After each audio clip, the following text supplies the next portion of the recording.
बिस्मिल्लाहिर्रहमानिर्रहीम।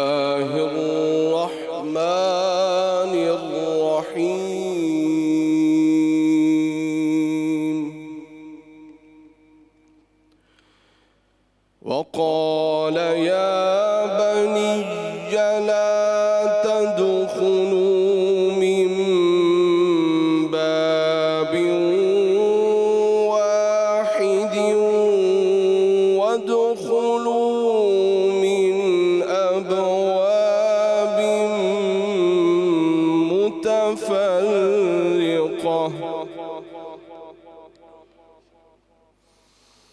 वमा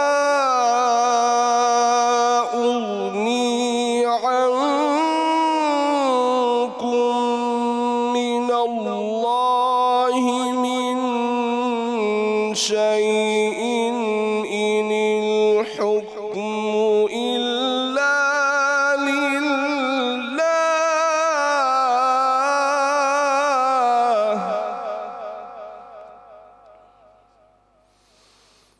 अलैहि तवक्कलतु व अलैहि फल्यतवक्कलिल मुतवक्किलून।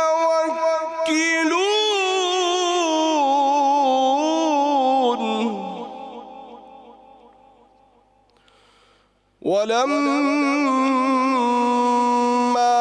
दखलू मिन हैसु अमरहुम अबूहुम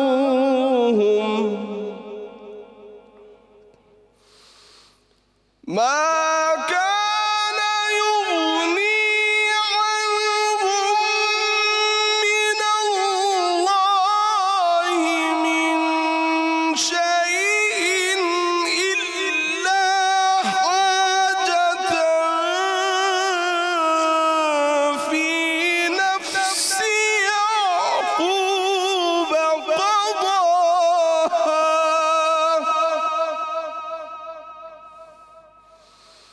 वइन्नहु लज़ू इल्मिन लिमा अल्लमनाहु वलाकिन्न अक्सरन नासि ला यअलमून।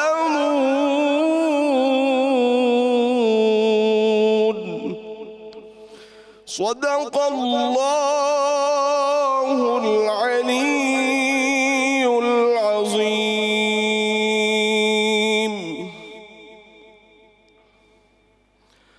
तर्जुमा। शुरू अल्लाह के नाम से जो बड़ा मेहरबान निहायत रहम फरमाने वाला है। और फरमाया, ए मेरे बेटो, शहर में एक दरवाज़े से दाखिल ना होना बल्कि मुख्तलिफ़ दरवाज़ों से तकसीम होकर दाखिल होना। और मैं तुम्हें अल्लाह के अमर से कुछ नहीं बचा सकता कि हुक्म तकदीर सिर्फ़ अल्लाह ही के लिए है। मैंने इसी पर भरोसा किया है और भरोसा करने वालों को इसी पर भरोसा करना चाहिए। और जब वो मिस्र में दाखिल हुए, जिस तरह इनके बाप ने इन्हें हुक्म दिया था, वो हुक्म इन्हें अल्लाह की तकदीर से कुछ नहीं बचा सकता था, मगर ये याकूब अलैहिस्सलाम के दिल की एक ख्वाहिश थी जिसने इसे पूरा किया। और इस ख्वाहिश व तदबीर के लुत्फ़ भी ना समझना। तुम्हें क्या ख़बर, बेशक याकूब अलैहिस्सलाम साहिब इल्म थे, इस वजह से कि हमने इन्हें इल्म ख़ास से नवाजा था, मगर अक्सर लोग इनकी हकीकतों को नहीं जानते। जज़ाकल्लाह। जज़ाकल्लाह। बिस्मिल्लाहिर्रहमानिर्रहीम। अस्सलामु अलैकुम। आप सबको वेलकम करना चाहूँगी बहारे रमज़ान में। मैं हूँ आपकी मेज़बान जुगन कासिम। व्यूअर्स, सबसे पहले तो जज़ाकल्लाह कहना चाहूँगी अपने प्यारे भाई कारी नुमान सैफ़ी को, जिन्होंने बहुत ही खूबसूरत आवाज़ में और बड़े खूबसूरत अंदाज़ में तिलावत कुरान पाक पेश की और उसके साथ साथ तर्जुमा पेश किया। आज व्यूअर्स हमारा टॉपिक कुछ ऐसा है कि उसके बारे में बात करते हुए मैं थोड़ा नर्वस भी फील कर रही हूँ। ऑब्वियसली आपको पता है कि I am one of those host कि हमेशा मैं बड़ी ब्लंटली और सीधी सीधी आप लोगों से एज एन ऑडियंस बात करती हूँ, क्योंकि अपनों से क्या वो जो कहते हैं ना अपनी फीलिंग्स या सेंटिमेंट्स को छुपाना। आज का टॉपिक प्योरली उलमा की रहनुमाई के बेस पे आगे बढ़ेगा, क्योंकि सच्ची बात है इन चीज़ों के बारे में मेरी नॉलेज इतनी ज़्यादा नहीं है और बहुत से डिफरेंस ऑफ ओपिनियंस भी होते हैं। इसलिए जो भी गुफ्तगू आज हमारे स्कॉलर्स करेंगे ये उनकी अपना personal opinion end of course जो उनकी रिसर्च पे बेस्ड इंफॉर्मेशन है वो आप तक पहुंचाई जाएगी। हमारी कोशिश है कि आन टीवी पे हम उन चीज़ों की बात करें जिन पे लोगों की कन्फ्यूजन्स हैं, कंसर्न्स हैं। सो आज हम बात करेंगे दम, नज़र और तावीज़ पे। आई नो कि ये ऐसे टॉपिक्स हैं जिनके ऊपर डिबेट अक्सर होती है, इसी वजह से हमने इन टॉपिक्स का इंतखाब किया ताकि आपसे डिस्कशन, आपके सामने डिस्कशन हो और फिर आपने जो भी राय फॉर्म करनी है अपनी नॉलेज और अपनी इन्फॉर्मेशन के बेस पे आप फॉर्म करें। सामने मेरे बैठी हुई है मेरी बहुत ही प्यारी दोस्त जो अक्सर मुझे कहती है तुम्हें नज़र लग गई है जुगन। एंड ऑफ कोर्स नज़र के बारे में तो मैं 100% गारंटी के साथ कहती हूँ कि बरहक है, ये तो एक अंडरस्टूड बात है। लेकिन कुछ ऐसी चीज़ें होती हैं जिन पे लोग फिर कंफ्यूज भी हो जाते हैं। अस्सलाम वालेकुम सलमा। वालेकुम अस्सलाम रहमतुल्लाह। कैसी हैं आप? अल्हम्दुलिल्लाह। थोड़ी थकी थकी लग रही हैं। थकी आज कुछ थोड़ा सा मुझे लग रहा है मुझे भी नज़र लग गई। वही तो बात है ना। देखिए सलमा, एक होता है कि जब लाइव ट्रांसमिशन और डेली एक ट्रांसमिशन का सिलसिला चल रहा होता है हर रोज़, तो वो 30 दिन जो है ना आपके सुख दुख ऊंच नीच सारा कुछ ही हमारे व्यूअर्स के सामने आता है। एंड द फैक्ट इज़ एक कमिटमेंट होती है, एक डेडिकेशन होती है कि तबीयत अप हो या डाउन हो हमने लगे रहना है, काम मुकम्मल करना है। किचन की तरफ बढ़ते हैं और आज के टॉपिक पे व्यूअर्स हम डिटेल में भी बात करेंगे और हम अपनी लाइव ऑडियंस को भी इंकरेज करेंगे कि हमारे टॉपिक का हिस्सा बने। लेकिन किचन में आ गए प्यारी सी शेफ आमिना इलियास के पास। अस्सलाम वालेकुम। कैसी हो प्यारी दोस्त? अल्हम्दुलिल्लाह, आप कैसी हैं? बस हमारी हल्की सी मैचिंग हो जाती है, हल्की कुछ थोड़ी सलमा से भी हल्की हो गई ना उनके दुपट्टे के बॉर्डर से। लेकिन बात अभी नहीं हो सकती क्योंकि कुछ बहुत ज़रूरी करना है। बिल्कुल। और वो है हमने हाथ धोने हैं, क्योंकि डेटॉल स्किन केयर देता है आपके हाथों को मुकम्मल प्रोटेक्शन एंड उसके साथ साथ इसमें एडेड मॉइस्चराइजर्स जो हैं वो आपके हाथों को बहुत नरम व मुलायम भी कर देते हैं। वो जो एक ड्राइनेस का इशू हो जाता है हाथ धोने के बाद वो नहीं होता। एंड एक बहुत ही प्यारी सी खुशबू यानी कि महकती हुई खुशबू भी आपके हाथों का हिस्सा बन जाती है। सो आप भी ज़रूर डेटॉल स्किन केयर का, डेटॉल हैंड वॉश का इंतखाब करें और फिर हाथों को नीट एंड क्लीन करें ज़ूप के साथ। आइए बढ़ते हैं वापस। ये देखिए जी, जैसे होता है ना, देखिए अम्मी मैंने हाथ साफ कर लिए। मुझे किचन में कोई भी काम करने की इजाजत नहीं होती कि हम में से किसी को भी नहीं है। जो भी किचन में जाता था किचन के सिंक के ऊपर साबुन उस जमाने में पड़ा हुआ होता था। अब तो खैर thank God for hand washes and stuff, क्योंकि सोप भी बार आप जब यूज करते हैं डिफरेंट लोग यूज करते हैं। देखिए सोप फिर अगर आपने रखा हुआ है अपने वॉशरूम में तो वो फिर एक बंदे के यूज का होना चाहिए या सिर्फ फैमिली की हद तक। किचन में जो चीज आपने रखनी है मेरे ख्याल से कि Dettol skin is the best option. So आज हमारा मेन्यू क्या है? जी आज हमारा मेन्यू है चिकन चंगेज़ी हांडी बना रहे हैं हम। थोड़ी सी डिफरेंट नाम ज़रा ना, पूरी दुनिया में घूमने का आपको शौक है? जी। अच्छा, और साथ में हम मिक्स फ्रूट ट्राइफल बनाएंगे और मिंट मोहितो बना रहे हैं। आप बनाएंगे ट्राइफल? जी बिल्कुल। ट्राइफल तो मेरा डिपार्टमेंट, बस वो फिर पता है आप कि हमेशा मुझे सारे कहते हैं कि ट्राइफल नहीं मेरी फेवरेट चीज़ है बनाने को। जी। क्योंकि सबसे जो बचपन में पहली चीज़ मैंने डिजर्ट्स में बनानी सीखी थी ना, आटे वाले केक की नहीं बात करूंगी क्योंकि वो आटे वाला केक कोई असल चीज़ तो नहीं थी ना जो सीखी थी, पर जो पहली चीज़ जिसपे मुझे दाद मिली थी वो ट्राइफल था। सही। सो थोड़ा सा मैं भी हेल्प कराऊंगी आज। और जैसे कि आप जानते हैं हम जब रिफ्रेशिंग मोमेंट्स की बात करते हैं तो जहन में टैंग ही आता है, क्योंकि ये एक फीलिंग ऑफ एनर्जी और उसके साथ रिफ्रेशमेंट भी प्रोवाइड करता है पूरे ख़ानदान को। और पूरा दिन रोज़ा रखने के बाद मेरे ख्याल से ये एक बेस्ट और बेहतरीन ड्रिंक होती है जो हर कोई एंजॉय करता है। और अगर आप फ्लेवर एम्प्लीकेशन की बात करें तो अगर बाय इटसेल्फ आपने यूज़ करना है तो इट्स अमेजिंग।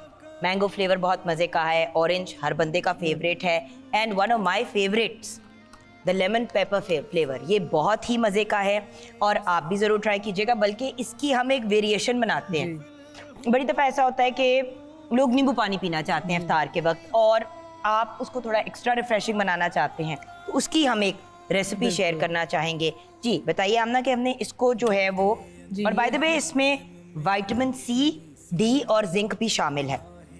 हाँ जी, तो मुझे बताइए कि आमना हम इसको किस तरह से, आपने ये क्या तैयार किया है? ये जस्ट पानी के अंदर हमने मिंट ऐड करके इसको ब्लेंड किया है, पुदीने को ग्राइंड जी किया। आप ये इसमें, क्योंकि देखिए बाकी तो कुछ डालने की जरूरत नहीं है, बिल्कुल। नमक भी इसके अंदर है, चीनी भी इसके अंदर है और इसके अंदर साथ साथ पेपर का भी हल्का सा फ्लेवर है, तो वो इसको बिल्कुल so lemon pepper, salt and sugar we got in here. So आपने एक ग्लास में मैक्सिमम आपको जो है वो आई थिंक 1.5 स्पून से ज्यादा नहीं चाहिए होगा।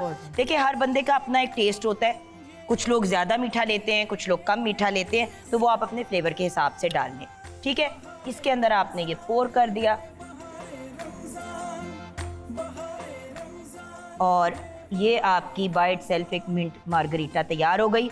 हाँ, अगर आप इसके अंदर सोडा वाटर, और आज पे सोडा वाटर भी डला हुआ है ना? जी बिल्कुल, इसके अंदर ही हमने सोडा वाटर, इसमें पानी और सोडा हमने डाली है। देखिए ना, ये आपने ये किया और ये आपका बहुत ही मजे का एक होममेड मिंट मार्गरीटा तैयार हो गया टैंग के साथ, टैंग के फ्लेवर से इन्हांस। सो आप पे डिपेंड करता है आप किस तरीके से कोई चीज़ सर्व करना चाहते हैं, उसको बनाना चाहते हैं।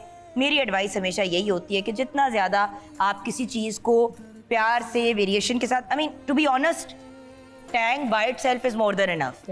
बट होता ना कि लोग कहते हो हमें मिंट मार्गरीटा चाहिए, हमें ये चाहिए वो चाहिए, तो महंगे महंगे 500-600 रुपए के ड्रिंक्स जाके लेने से बेहतर है कि आप घर में ही बना लें। क्योंकि ऐसे रेस्टोरेंट्स भी हैं जो 550-400 रुपए की मिंट मार्गरीटा सर्व करते हैं। तो हमने आपको इजी एंड क्विक बता दिया है टैंग के साथ। टैंग ने वैसी जिंदगी आसान कर दी है। सो एक तो ये बात हो गई, और दूसरी बात, हम अपनी जो डिशेस तैयार कर रहे हैं किचन में, वो हम तैयार कर रहे हैं with Kashmir cooking oil and Banaspati. Kashmir cooking oil and Banaspati पिछले 60 साल से हमारे मज़ेदार मोमेंट्स का हिस्सा बन रहा है।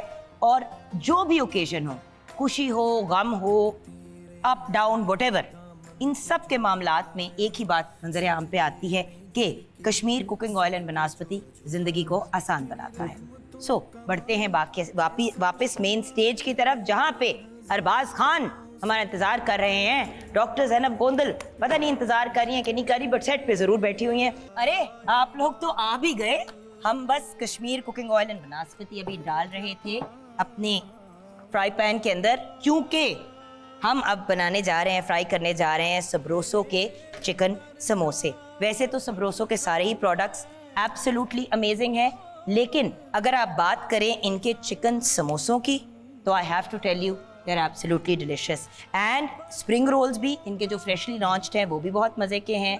अभी ज़रा सा ऑयल हम गर्म होने देंगे, और उसके साथ साथ इनकी जो ऑल टाइम हर बंदे की फेवरेट है वो है crispy chicken strips. And I have to say that जो चिकन कचौरियाँ हैं वो इतनी पॉपुलर है कि लिटरली आप उनके बारे में बात भी करनी ज़रूरी नहीं होती, because they are so popular. एक डिफरेंट चीज़ है ना, जो मार्केट से जब आप इतनी बड़ी बड़ी खरीदते हैं तो वो ज़ाया होती है, और सच्ची बात है ना उसमें कोई टेस्ट होता है, निरी मिर्चें होती हैं। बट जब आप सबरोसो के प्रोडक्ट्स लेते हैं तो एक और बहुत अमेजिंग ऑल्टरनेटिव जो आपको दिया जाता है वो ये है कि आप साथ साथ इन चीज़ों को बेक भी कर सकते हैं इफ़ यू वांट। सो अगर आपने फ्राइंग नहीं करनी तो you can definitely go towards baking, and आपने जितनी आपकी ज़रूरत है चीज़ आप उतनी निकालें। और आपने नोटिस किया होगा जब भी मैं फ्राई करती हूँ सबरोसो के प्रोडक्ट, तो कभी भी आप ये नहीं देखते कि वो जुड़े हुए हैं या चिपके हुए हैं, वरना यूजुअली आप फ्रोजन प्रोडक्ट्स यूज़ करते हैं तो वो चिपक जाते हैं एक दूसरे से जब आप निकाल रहे होते हैं। सो बहुत ही amazing and the best frozen products in the market right now, no doubt. So ये तो समोसे फ्राई हो रहे हैं। उसके साथ साथ ऑफ कोर्स जब एक दफ़ा हमारे समोसे फ्राई हो जाएंगे तो आपको भी पता है कि हम करेंगे इस्तेमाल ज़ूप का। ज़ूप इज़ अमेजिंग।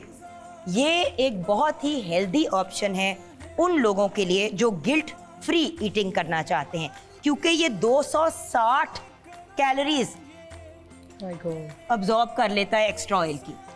देखिए सच्ची बात है, फ्राइड चीज़ का मज़ा फ्राइड ही होता है। बेक करना है तो आप कर सकते हैं, लेकिन जो लोग फ्राइड इंजॉय करना चाहते हैं लेकिन गिल्ट फ्री, तो वो इस्तेमाल करें ज़ूप का। ज़िंदगी आपकी आसान हो जाएगी। और थोड़ा सा ज़ूप जो है वो आपको इतनी ज़्यादा अब्जॉर्बेंसी दे देता है। अभी मैंने इतने समोसे फ्राई होने के लिए डाले हैं और लिटरली मुझे सिर्फ इतने ज़ूब की ज़रूरत है।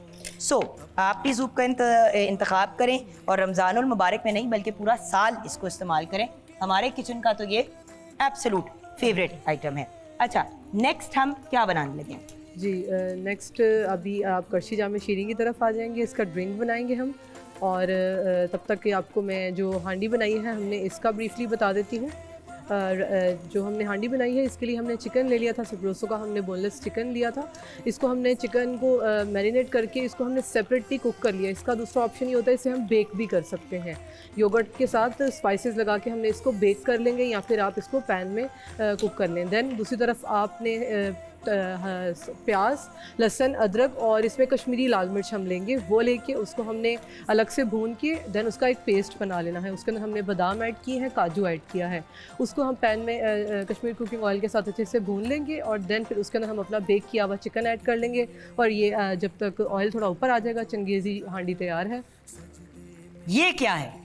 ये है जी तुखमलंगा, हमने इसमें पानी लो में जी, सोक ज़ैनब करके गोंदल की रखी तो है। रूह खुश हो गई होगी। डॉक्टर साहिबा के वैसे ही ये सारे फेवरेट चीज़ें हैं। बिल्कुल। तो ये हमारे पास आ गया तुखमलंगा जी, जो हमने सोक किया हुआ था। जी, ये हम बना रहे हैं पिंक हेवन ड्रिंक बना रहे हैं। ये दूध है, इसमें बादाम, पिस्ताशियोज और थोड़ी सी हमने अभी इसमें जामे शीनी ऐड किया है। बाकी हम इसमें ऊपर से pour टॉपिंग करेंगे, बिल्कुल। ये देखिएगा, ये हमने बादाम वगैरह ऐड किए हुए हैं, इसको हमने ब्लेंड कर लिया है और आप इसको तुखमलंगा के साथ ऐड करके ये देखिए ये हमने ये कंबाइन कर दिया। और अब हमने इसके अंदर करशी जामे शीरी, भाई हम सेट पे कंसिस्टेंटली जो है यूज़ कर रहे हैं और लिटरली जो है करशी वालों को दुआएं दे रहे हैं क्योंकि हमारी ज़िंदगी आसान हो रही है। ये देखिए, ये हमने करशी जामे शीरी डाल दिया, बहुत ही रिफ्रेशिंग और लजीज ड्रिंक तैयार हो गई। बादाम भी हम ऊपर से डाल देंगे और 100% खालिस अर्कियात से तैयार करदा करशी जामे शीरी की ये एब्सोल्युटली फैबुलस ड्रिंक जो है वो तैयार हो गई है। आराम से आप इसको बना के इंडिविजुअल सर्विंग में या जग के अंदर इसको रेडी कर सकते हैं।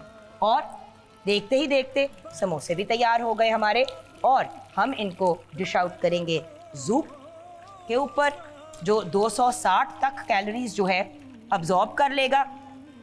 हुआ जाता है शरअ दीन का, जो हमारा बहुत ही एक स्पेशल सेगमेंट है जहाँ पे हमारे साथ रिनाउंड रिलीजियस स्कॉलर्स होते हैं, आलिम दीन होते हैं। वो हमें गाइडेंस भी देते हैं और हमें क्लैरिटी भी देते हैं बहुत से टॉपिक्स पे। और आज के जो टॉपिक्स हैं या जो टॉपिक है उसमें बहुत ज़्यादा क्लैरिटी की ज़रूरत है।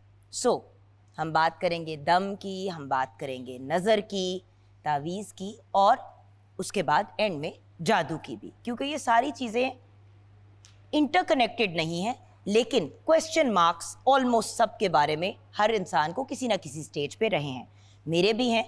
तो हमने सोचा कि ऑन एयर ही गाइडेंस ले लेते हैं। सो आइए मिलते हैं, हमारे साथ अल्लामा पीर इरफान इलाही कादरी हैं।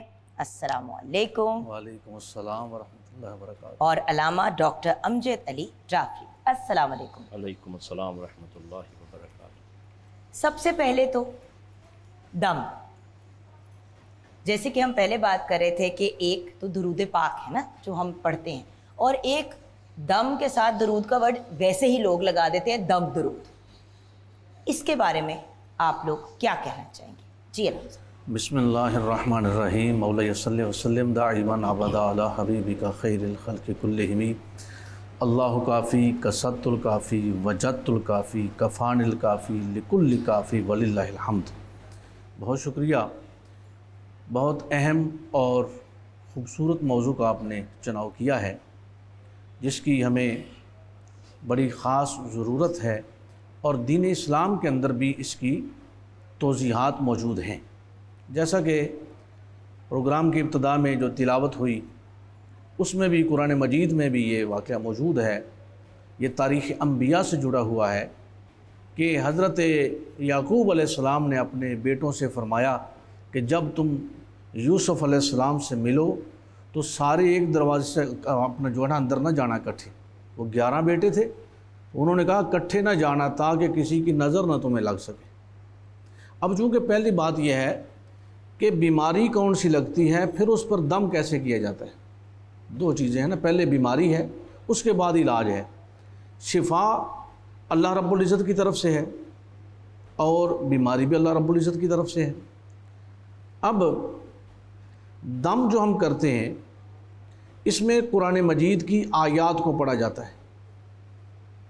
अब कुरान मजीद जो है वो शिफा है, बेशक, रहमत है मोमिनीन के लिए। वनुनज़्ज़िलु मिनल कुरानि मा हुवा शिफा व रहमतुल लिल मोमिनीन।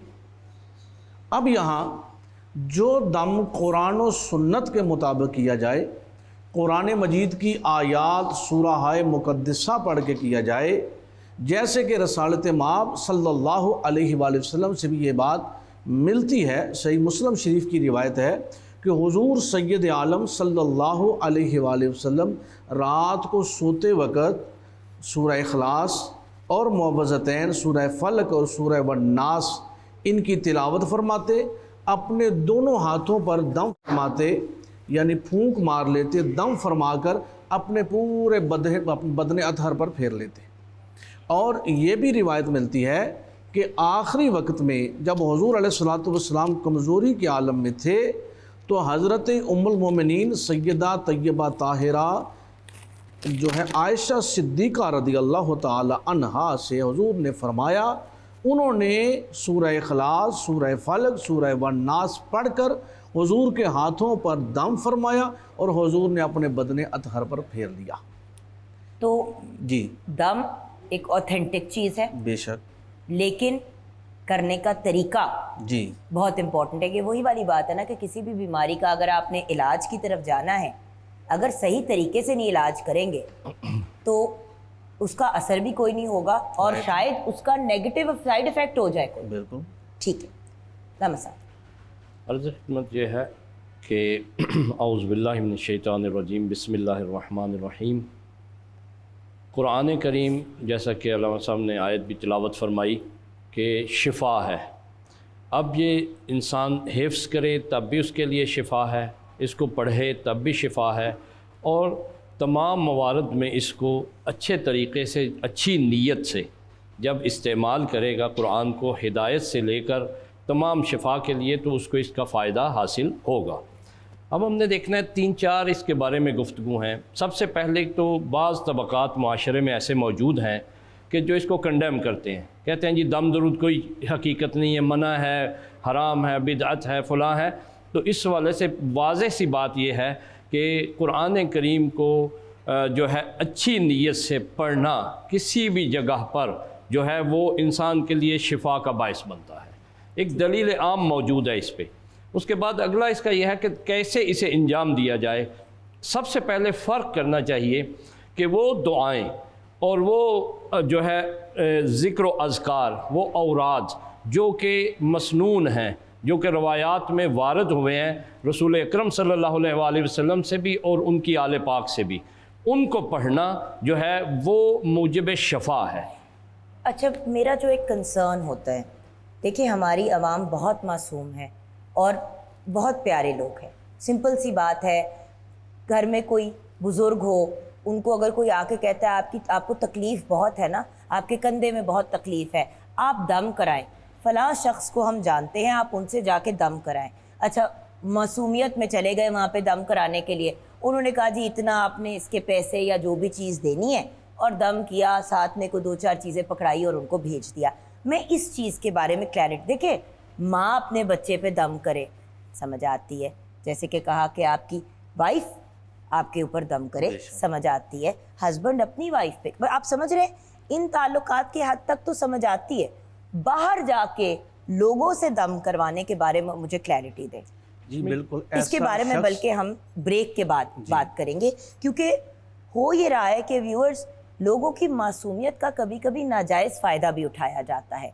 हम कह रहे हैं कि वो सारे अमल करें जिनसे आपको सुकून मिलता है, जिनसे आपको शफा मिलती है, लेकिन शर्त यह है कि वो जायज़ हो और वो गलत चीज़ ना हो और किसी का नाजायज़ फ़ायदा ना उठाया जा रहा हो। और आज हम बात कर रहे हैं दम की, नज़र की, जादू के ऊपर। उसके अलावा मतलब ये सारे कुछ ऐसे टॉपिक्स हैं जिनके ऊपर क्वेश्चन मार्क तो नहीं है। जैसे कि नज़र बरहक है, जादू बरहक है, ये हमें पता है, ये तो हमें से मुराद मुझे 100% पता है।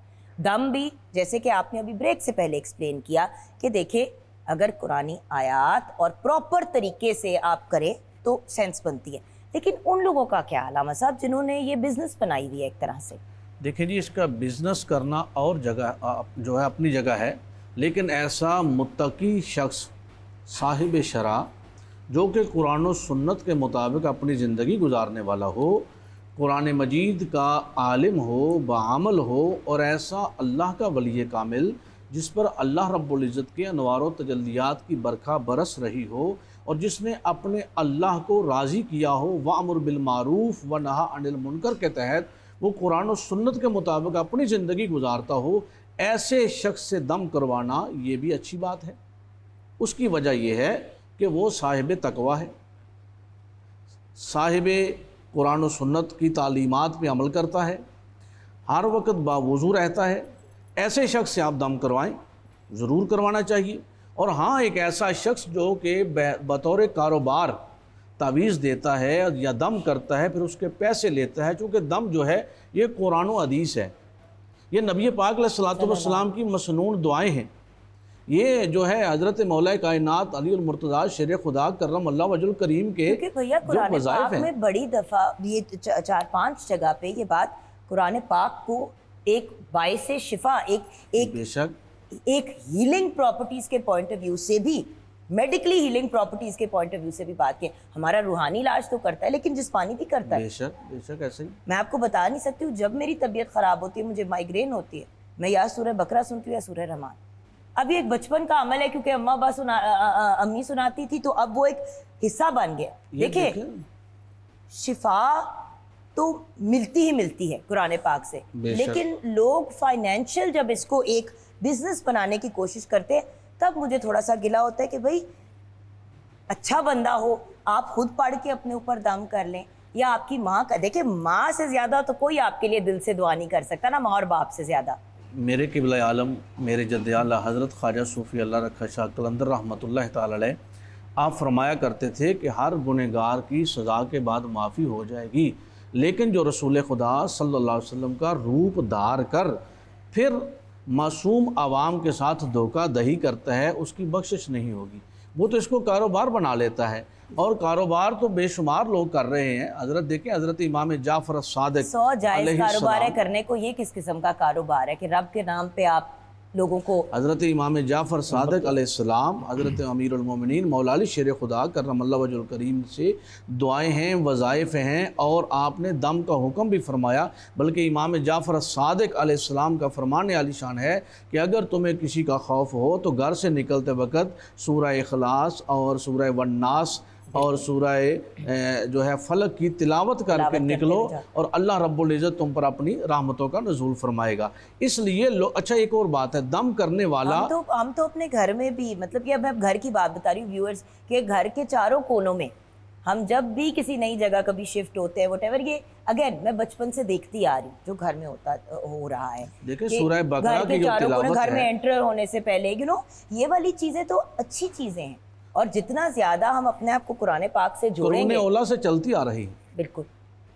और दूसरा यह है कि सूरह बकरा हो, और फिर इसके अलावा सूरह बकरा की आखिरी आयात जो हैं, सूरह फातिहा है, आयतुल कुर्सी है, कुरान और सुन्नत में ये चीज़ें मौजूद मिलती हैं दम के लिए। और हाँ, दम करने वाला खैरुन्नास मन यनफ़उन्नास का भी मिसदाक है।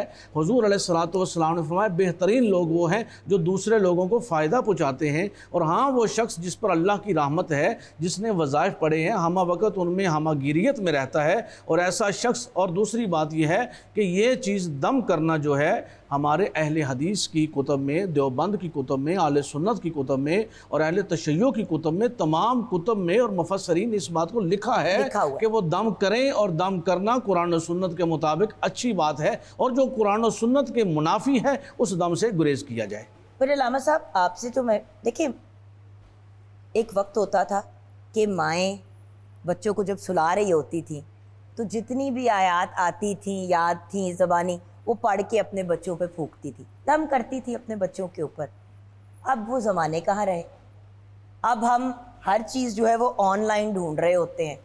मैं कहती हूँ कि भाई, अगर आपको खुद नहीं भी आता तो चले आप ऑनलाइन किसी की पढ़ी हुई आयात जो हैं वो अपने बच्चों के कान के साथ लगा के उन पे फूंक दें, ये भी एक ऑप्शन है। जी अल्लाह। देखिए, बच्चा जब दुनिया में आता है तो इस्लाम का एक जो है वो मुस्तहब हुक्म है कि उसके दाएं कान में अज़ान कही जाए और बाएं में अकामत कही जाए।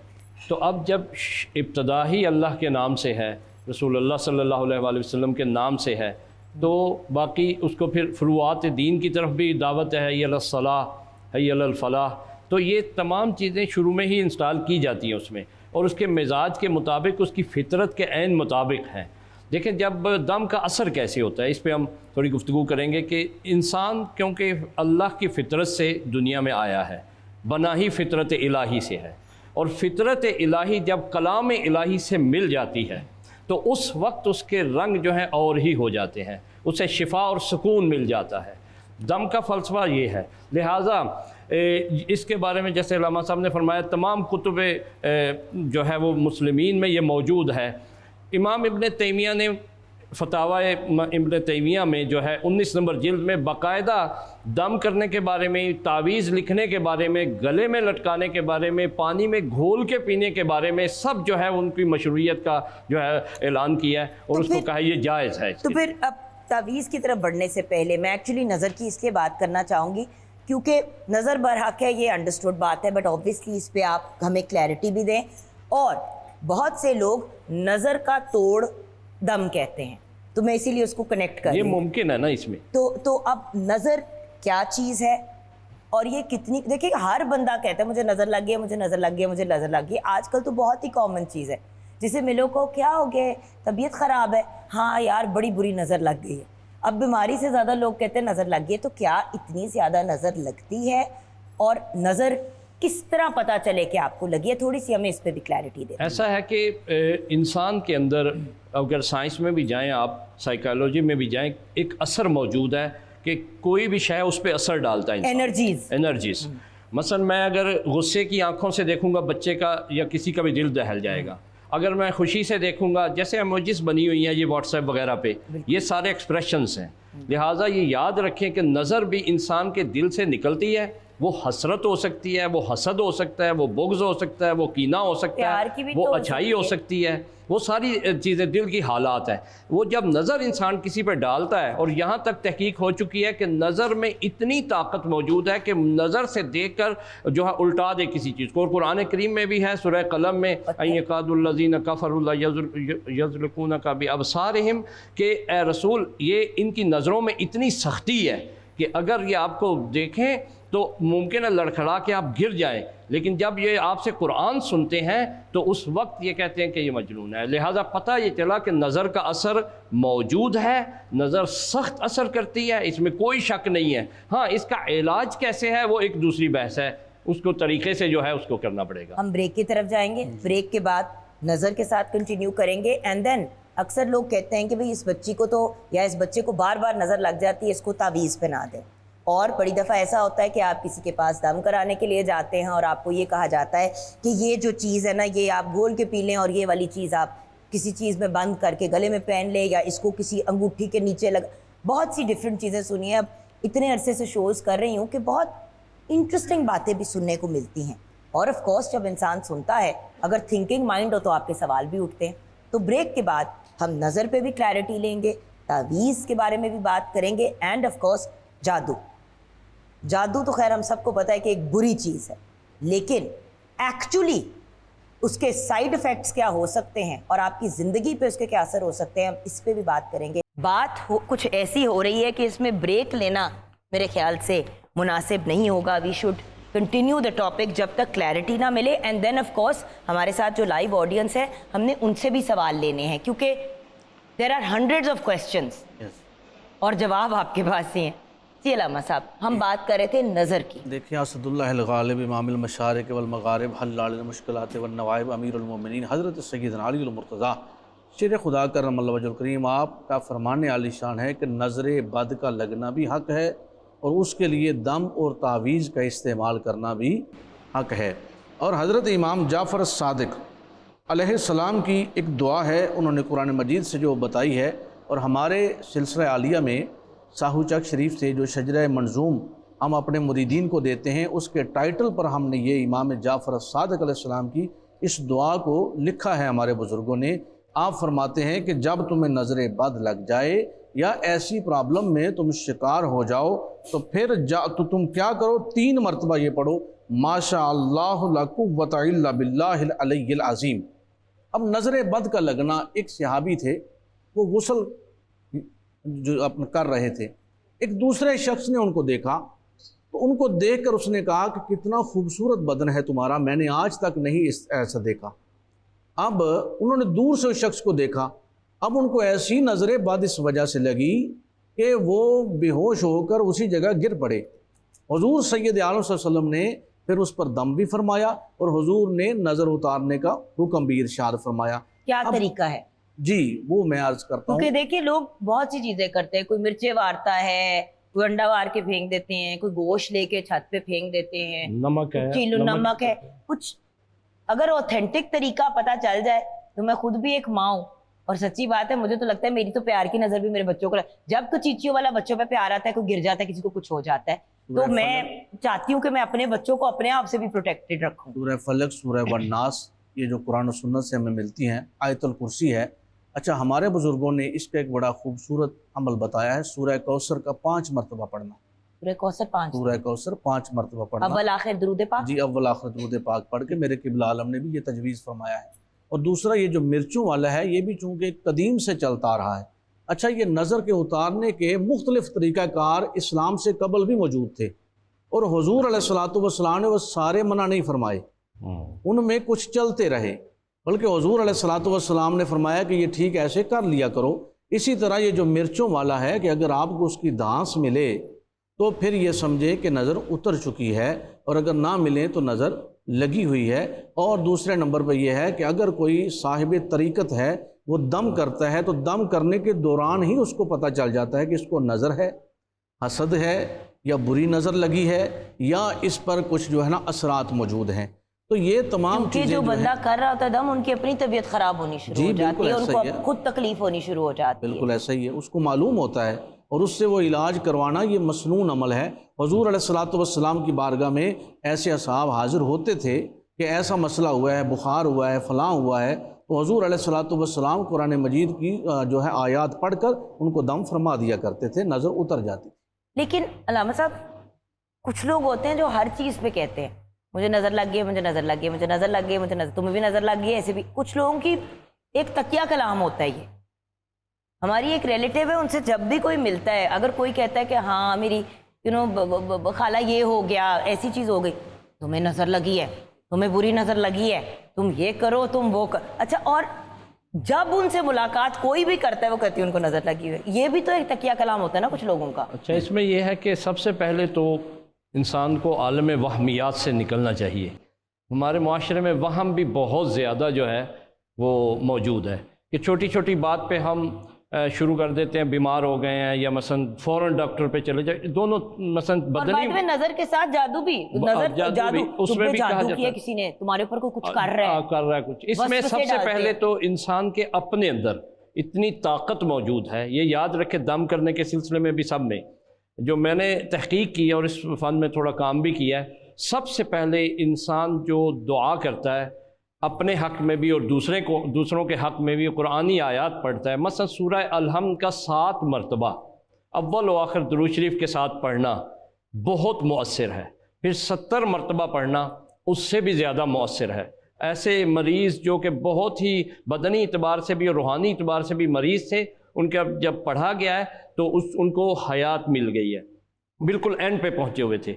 लिहाजा एक तो यह है कि सबसे पहले जो है आयतुल कुर्सी और 4 कुल जो हैं, ये पढ़ने से इंसान का वसवसा दूर हो जाता है। अगर उसको वसवसा आया हुआ है, जैसे आपने फरमाया वहम आया हुआ है, सबसे बड़ा इशू ये और है, वहम उसका दूर हो जाएगा। और अगर बीमारी है तो वो सूरह अल-हम्द के ज़रिए, आयतुल कुर्सी के ज़रिए और जो औरात हैं, जो हिर्ज़ हैं, उसके ज़रिए जो है वो दूर हो जाएगा उसका। लिहाजा ये जहन में रखें कि ये हकायक हैं, इसमें कोई शक नहीं, लेकिन हमारे मुआशरे में कुछ लोग इसको यूटिलाइज़ करने के लिए, पैसा कमाने के लिए, या गलत इसको वे देने के लिए, या कुछ भी इस तरह करने के लिए जो है इसको इतना आम करके लोगों को जहनी मरीज़ बना देते हैं, और वो हर वक्त यही सोचते रहते हैं मैं इधर से इधर हुआ। अलबत्ता ये हिंदुओं में बहुत ज़्यादा मौजूद है कि काली बिल्ली गुजर गई तो हमारी किस्मत कट गई, फलां काम हो गया। तो वेस्टर्न वर्ल्ड में भी बहुत कॉमन है कि ब्लैक कैट ने आपका रिलेटेड मिसाइल नहीं होते की जिंदगी उससे वो रिलेट कर देते हैं, उससे जोड़ देते हैं, हत्ता कि उनका ताल्लुक नहीं होता बिल्कुल भी। बाज़ औक़ात कहा जी मैं फलां शख्स से मिला हूँ, जब से मिला हूँ ऐसा हो गया। वो एक चीज़ थी उसके अंदर मौजूद थी, बदन में वो आ रही थी, और उसका टाइम था, सुबह उससे मिला और शाम ने उसने कहा दिया सुबह इससे मिला हूँ तो उस दिन से मुझे ये हो गया। सुबह मुझे उस बंदे ने कहा कि ओ कितने अच्छे लग रहे हो, शाम को मेरी तबीयत खराब हुई। भाई आपके तो ये वहमियात का आलम है। हाँ नजर लग सकती है, लेकिन उसका तरीका ये है कि जब भी घर से निकलो दुरूद पाक की तिलावत करो, और इसी तरह आयतुल कुर्सी जो है मस्ट पढ़ो, हद अकल 7 मरतबा पढ़ो। अगर नहीं टाइम गाड़ी में बैठो या मोटरसाइकिल पे या जिस तरह भी सफ़र करो, 1 मरतबा ज़रूर पढ़ो, अपने ऊपर फूंको और 4 कुल पढ़ो, जिक्र व अज़कार करो। ख़ास तौर पे कुछ ना पढ़ सको दुरूद मोहम्मद व आले मोहम्मद ज़रूर पढ़ो। सुभान अल्लाह। तो बात ये भी अंडरस्टूड हो गई कि व्यूअर्स देखे जादू हमें पता है कि बरहक है और उसी के तोड़ के लिए आयात भी नाजिल हुई, लेकिन हर बंदे पे हर वक्त जादू नहीं हो रहा होता, क्योंकि ये जो एक हम साइकोलॉजिकल एक मसले में पड़ जाते हैं ना, बेसिकली इंसान नफ्सियाती मरीज बन जाता है। फिर आपको लगता है मेरी नंद मेरे पे जादू कर रही है, मेरी सास मेरे पे जादू कर रही है, फलां भी मेरे ऊपर जादू कर। फिर जादू आप अपने दिमाग पे उस तरह तारी कर लेते हैं कि जैसे अल्लाह माफ़ी दे आपके सिस्टम के अंदर कैंसर फैल जाता है। सो इस चीज़ से भी अपने आप को निकालना है, क्योंकि देखें आपने एक नॉर्मल फंक्शनल इंसान भी बनना है, और वो आप कभी भी नहीं बन सकते अगर आप अपने माइंड को थोड़ा सा ओपन नहीं करेंगे और थोड़ा सा पॉजिटिवली नहीं सोचेंगे। और हर मसले का जब हल complete code of life Quran पाक में है, तो मसला फिर क्या है? हमें सिर्फ राइट लोगों की गाइडेंस चाहिए, जैसे हमारे स्कॉलर्स हमें गाइड कर रहे हैं। अब वक्त हुआ जा रहा है ऑडियंस की तरफ बढ़ने का। इतनी प्यारी प्यारी ऑडियंस हमारे साथ होती है और उनके जहन में भी बहुत से सवाल होते हैं, तो उनके सवालात को भी कवर करेंगे, और जो भी ऑडियंस मेंबर सवाल करेगा उसको हेवन पर्ल ब्यूटी क्रीम की तरफ से गिफ्ट हैम्पर मिलेगा। आप भी दुनिया के खूबसूरत लोगों में से एक। बढ़ते हैं पहले सवाल की तरफ। जी अस्सलाम वालेकुम। वालेकुम सलाम। मैम मेरा नाम फरजांद अली है। मेरा क्वेश्चन ये है कि ये कैसे मालूम होगा कि ये शख्स इसके ऊपर जादू के असरात हो चुके हैं या नहीं? तो काइंडली ज़रा इसको डिटेल में बताइए। Thank you so much. और आपको मिलेगा हेवन पर्ल की तरफ से गिफ्ट हैम्पर। जी ऐसा है कि जादू की बहुत सारी किस्में हैं। याद रखें कि चीज़ों पे जादू किया जाता है। जैसे पुराने ज़माने में जो हज़रत मूसा सलामुल्लाह अलैहि के ज़माने में रस्सियाँ फेंकते थे तो वो सांप नज़र आते थे, चीज़ों को जो है वो दीवारों पे चलाते थे। एक किस्म ये है। एक इंसान पे जादू किया जाता है। असल में जादू का ताल्लुक़ है सबसे पहले इंसान के जहन को वो अपने कंट्रोल में ले लेता है। जादू में और मुअजिज़े में ये फ़र्क है कि मुअजिज़े में शय की हकीकत तब्दील हो जाती है, यानी हज़रत मूसा सलामुल्लाह अलैहि असा फेंकते थे तो वो वाक़ई इज़्दहा बन जाता था, लेकिन जब वो रस्सियाँ फेंकते थे तो वो नज़र आती थी सांप, लेकिन सांप बनती नहीं थी। ये दोनों में फ़र्क है, क्योंकि जादू और मुअजिज़े का आपस में समझने एक गहरा ताल्लुक़ है ओपोजिशन का, यानी कि एक दूसरे के मुखालिफ हैं ये। लिहाजा जब जादू किसी शख्स पे होता है सबसे पहले उसका जहन कैप्चर कर लिया जाता है, दिखाया उसे कुछ जाता है, समझाया उसे कुछ जाता है, और उसके दिल में वसवास आते हैं, और मुख्तलिफ उसकी जो है निशानियाँ मौजूद हैं। जैसे एक बीमारी की निशानियाँ मौजूद हैं, इसी तरह जादू की निशानियाँ मौजूद हैं। लामा साहब अगर आप मुझे इजाज़त दें, क्योंकि मैं ख़ुद एक नफ्सियात की कहने लगी थी पेशेंट हूँ, नफ्सियात की स्टूडेंट हूँ, और क्योंकि मैंने मेरी डिग्री भी यही थी, लेकिन कुछ ऐसी मेडिकल बीमारियाँ भी होती हैं जिनमें ये चीज़ें होती हैं, जैसे कि स्किज़ोफ्रेनिया। कुछ ऐसी मेंटल हेल्थ की भी बीमारियाँ होती हैं। मैं तो ये कहती हूँ कि देखिए जस्ट इन केस जादू वाला मामला हो, आप उनका नफ्सियाती इलाज भी करा लें, ठीक है ना, और उसके साथ साथ रूहानी इलाज भी करें, क्योंकि कुछ मेडिकल ऐसी बीमारियां होती हैं कि इंसान के अंदर पावर आ जाती है, वो पूरी की पूरी चीज़ उठा के उल्टा देते हैं। लोग कहते हैं इसके अंदर कोई चीज़ आ गई है और एक्चुअली वो एक मेंटल प्रॉब्लम होती है। तो इन चीज़ों के बीच में भी क्लैरिटी होना ज़रूरी है, यानी कि दोनों किस्म के इलाज ज़रूर करवाएं। जी अच्छा, इसमें यह है कि सबसे पहले जादू जो है उसका असर का इस तरह पता चलता है कि इंसान का दिल जो है खुदा से, ज़िक्र खुदा से, रसूलुल्लाह सल्लल्लाहु अलैहि वसल्लम से, मोहम्मद वाले मोहम्मद अलैहिस्सलाम से और तमाम कुरानी आयात से दूर होना शुरू हो जाता है। नमाज में उसका दिल नहीं लगता, उसको कुरान पढ़ना, अल्लाह ना करे ऐसा किसी पे वक्त आए, बुरा लगना शुरू हो जाता है। उसका जो है जायका, यानी कि रूहानी जायका जो है उसका, वो ख़राब हो जाता है और उसके बाद उसके जहन में वसवास की दुनिया बस जाती है। बहुत सारे वसवसे आते हैं, शैतानी वसवसे आते हैं, बुलंद और बरतर हस्तियों के लिए बुरे बुरे ख्यालात उसके लिए आते हैं। रात को वो डरता है, दिन में वो डरता है, छोटी छोटी चीज़ों से वो अपने आप को जो है ना वो खौफजदा हो जाता है। उसको मसलन ख्वाबों में बहुत सारी कबीह चेहरे नज़र आते हैं। ये बहुत सारी अलामात मौजूद हैं, मुख्तलिफ लोगों के लिए मुख्तलिफ अलामात ज़हूर करती हैं। इसी तरह बहुत सारे लोग हैं उनके जिस्म में खारिश पड़ जाती है। बहुत सारे लोग हैं वो मसलन के जो है वो नाउमीदी की तरफ चले जाते हैं, खुदकुशी की तरफ चले जाते हैं। मसलन उनके अंदर एक जज्बा, एक चीज़ आती है कि मैं मर जाऊं, मुझे मार देना चाहिए, मैं फजूल आदमी हूं। ये सारे वसवास की जो दुनिया मुख्तलिफ, क्योंकि इसका ताल्लुक शैतान से है, जादू की असल शैतान से है और वो शैतान इंसान के साथ उसके हालात के मुताबिक अमल करता है। ये जहन में रखें। लिहाजा इसका बेहतरीन इलाज ये है कि सूरह नूह अलैहिस्सलाम ने जो है कुरान करीम में, हम चाहते हैं कि इसको खुद से अगर अमल करें, सबसे बेस्ट खुद अमल होता है। सबसे पहले अपने जहन को जो है इंसान बावुज़ू रहे और बातहारत रहे, जिससे जहन उसका पाक रहेगा। उसके बाद जो है दूसरा काम ये करे कि अस्तगफिरुल्लाह रब्बी व अतूबु इलैह, क्योंकि हज़रत नूह अलैहिस्सलाम को हुक्म हुआ कि आप ये पढ़ें। रसूलुल्लाह को भी इज़ा जा जो सूरह नस्र में मौजूद है, इसमें जो हुक्म हुआ कि आप ये पढ़ें, जिससे क्या होगा, आपको औलाद भी मिलेगी, आपकी मुश्किलात भी दूर होंगी, आपके ऊपर आफात भी दूर होंगी, आपको नहरें भी मिलेंगी, आपको तमाम वो अशिया जो आपको ज़रूरत है वो मुयस्सर की जाएंगी खुदावंद आलम की तरफ से। लिहाजा जादू में बेहतरीन ये अमल है कि आप इसको अंजाम दें और चार कुल की तिलावत हमेशा करते रहें। क्या बात है। नेक्स्ट क्वेश्चन की तरफ बढ़ते हैं। जी अस्सलाम वालेकुम। वालेकुम सलाम। मेरा नाम महविश फरियाद है और मेरा आपसे क्वेश्चन ये है कि जैसे अगर किसी ने हमें तावीज़ दी है तो हमें कैसे पता चलेगा कि ये मौसर है या नहीं मौसर? क्या बहुत आपका अच्छा सवाल है। और उसके साथ ही अलामा साहब, अगर बहुत से लोग जादू का तोड़ जो हैं वो तावीज़ देते हैं, तो अगर उसको भी अलामा साहब आप कवर कर लें, और दोनों हमारे जो गेस्ट जो प्यारी ऑडियंस मेंबर्स हैं उनको मिलेगा हेवन पर्ल की तरफ से गिफ्ट हैम्पर।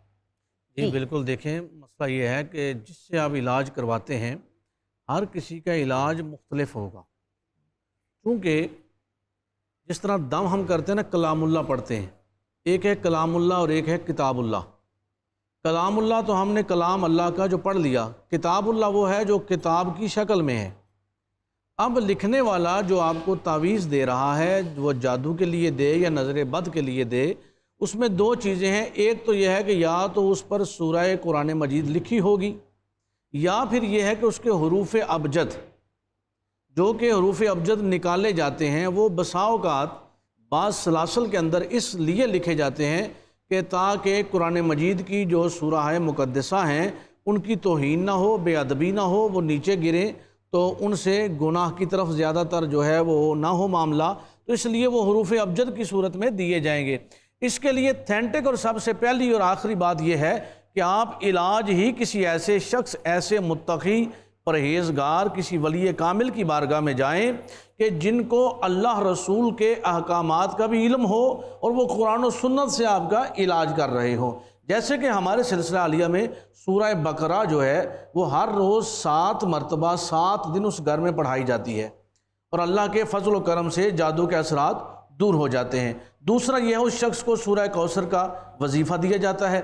तीसरी बात यह है कि जो तावीज़ दिया जाता है वो सूरह इखलास का होता है और वो सूरह इखलास आपके सामने खुली होती है, तो उससे पता चलता है कि ये कुरान और सुन्नत, जो कुरान और हदीस के अल्फाज इस पर लिखे गए हैं या मसनून दुआएं हैं, तो उससे आपको मालूम हो सकता है कि ये हमें जो तावीज़ दिया गया है ये किस अमर के लिए दिया गया है। और सबसे बड़ी बात यह है कि हम सब मुत्तकी बने, तकवे का हसूल रखें, तकर्रब इल्लाह की मंज़िल की तरफ बढ़ें और अपने आप को दुआओं के साथ हम ख़ास रखें। लिखमसतुन नुतफ़ी बिहा हर्रल वबाइल हातिमा अल मुस्तफ़ा वल मुर्तज़ा वबनाहुमा वल फ़ातिमा। एक बहुत ही खूबसूरत पर्सनालिटी हमारे सामने है, एक ऐसी पर्सनालिटी जो किसी तारुफ के मोहताज नहीं। अब मैं क्या क्या इनके बारे में कहूँ।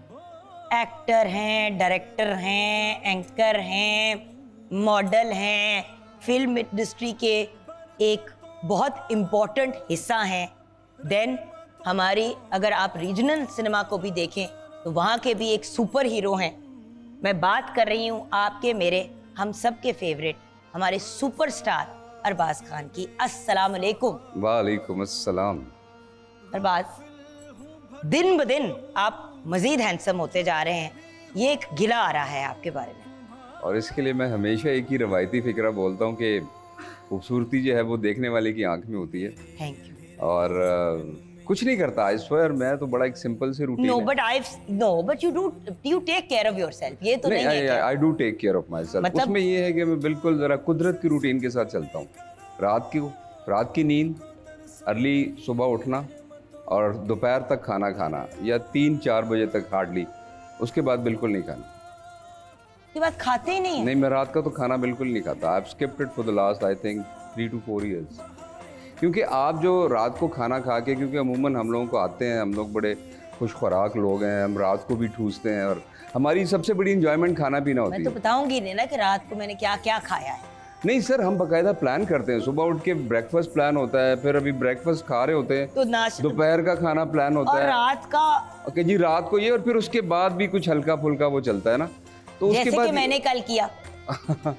उसमें होता ये है कि आप खा के तो सो जाते हैं, लेकिन आपकी पूरी बॉडी रिलैक्स होती है, वो रेस्ट कर रही होती है, लेकिन आपका जो इंटरनल सिस्टम है वो चल रहा होता है, आपका जिसकी लिवर वजह से काम कर नींद रहा होता है, नहीं आपका पूरी स्टमक होती, काम। बंदा तंग होता है, डाइजेस्टिव सिस्टम उड़ जाता है, स्वेलिंग हो जाती है। और आपका तो काम ऐसा है कि आप स्क्रीन पे हैं।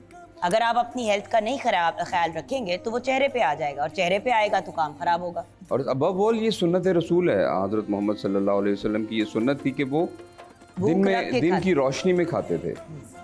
तो बल्कि मैं आपको एक एग्जांपल दूंगा। मैं दुबई में एक फिल्म की शूटिंग कर रहा था, हमारे साथ कुछ इंडियन स्टार्स भी थे। तो शाम का टाइम था और मतलब मगरिब हो चुकी थी, तो हम बालकनी में बैठे हुए थे होटल की, तो खाना वाना मंगा लिया, ये बर्गर्स ये वो। तो ऑल ऑफ अ सडन वो एक इंडियन जो हिंदू है वो आया और उसने वो वर्कआउट करके आया और उसने मुझे देखा और कहा कि यार अरबाज, तुम क्यों खा रहे हो? तुम्हारे तो मज़हब में भी नहीं है ऐसा कि दिन की रोशनी में खाया करो, रात के वक्त नहीं खाना। तो मैं वो स्पेल बाउंड कि यार हमारी चीज़ें वो लोग कॉपी करते हैं और अनफॉर्चुनेटली ये हमारा सासा है, लेकिन हम लोग इन चीज़ों को अवॉइड करते हैं। हम लोग इन चीज़ों से दूर हो गए तो बहुत सारी चीज़ें हमसे भी दूर हो गई। भाई आई रिमेम्बर जब मैं छोटी होती थी तो चले अगर 6 बजे नहीं तो 7, 7:30 बजे रात का खाना मगरिब खा का लेते टाइम थे बेस्ट है। बचपन में। अब रात के लोगों के घर लोग खाने पे बुलाते हैं, और बाज मैं आपको बता नहीं सकती, मुझे हर बंदा कहता है तुम्हें खाने पे बुलाते हैं, तुम आती नहीं हो। मेरा पॉइंट ये है कि भाई आपने बुलाया रात के खाने के लिए, खाना आपने सर्व करना है रात के 11-12 बजे। अब 11-12 बजे अगर मैंने खाना खा लिया तो मेरा अगला दिन फिर कैसा गुजरेगा, क्योंकि वो खाना यहाँ पे चढ़ा रहता है। बिल्कुल। और आजकल पहले लोग इफ्तारी करते हैं, उसके बाद रात का खाना लेट नाइट खाते हैं, तरावियों शराबियों से फ्री होके, उसके बाद फिर सहरी खाते हैं। तो 3 खाने आपने इतने से टाइम स्पैन में खा लिए तो आपकी तो मत मारी जाएगी। नहीं चलें, रमज़ान में थोड़ी सी तो रूटीन हो जाती है और वो तो एक फ़र्ज़ है, उसमें मैं बात नहीं कर रहा, लेकिन मैं बात कर रहा हूँ एक रेगुलर लाइफ की, कि बियॉन्ड रमज़ान के बाद जब ईद गुजर जाएगी तो फिर आप क्या करेंगे?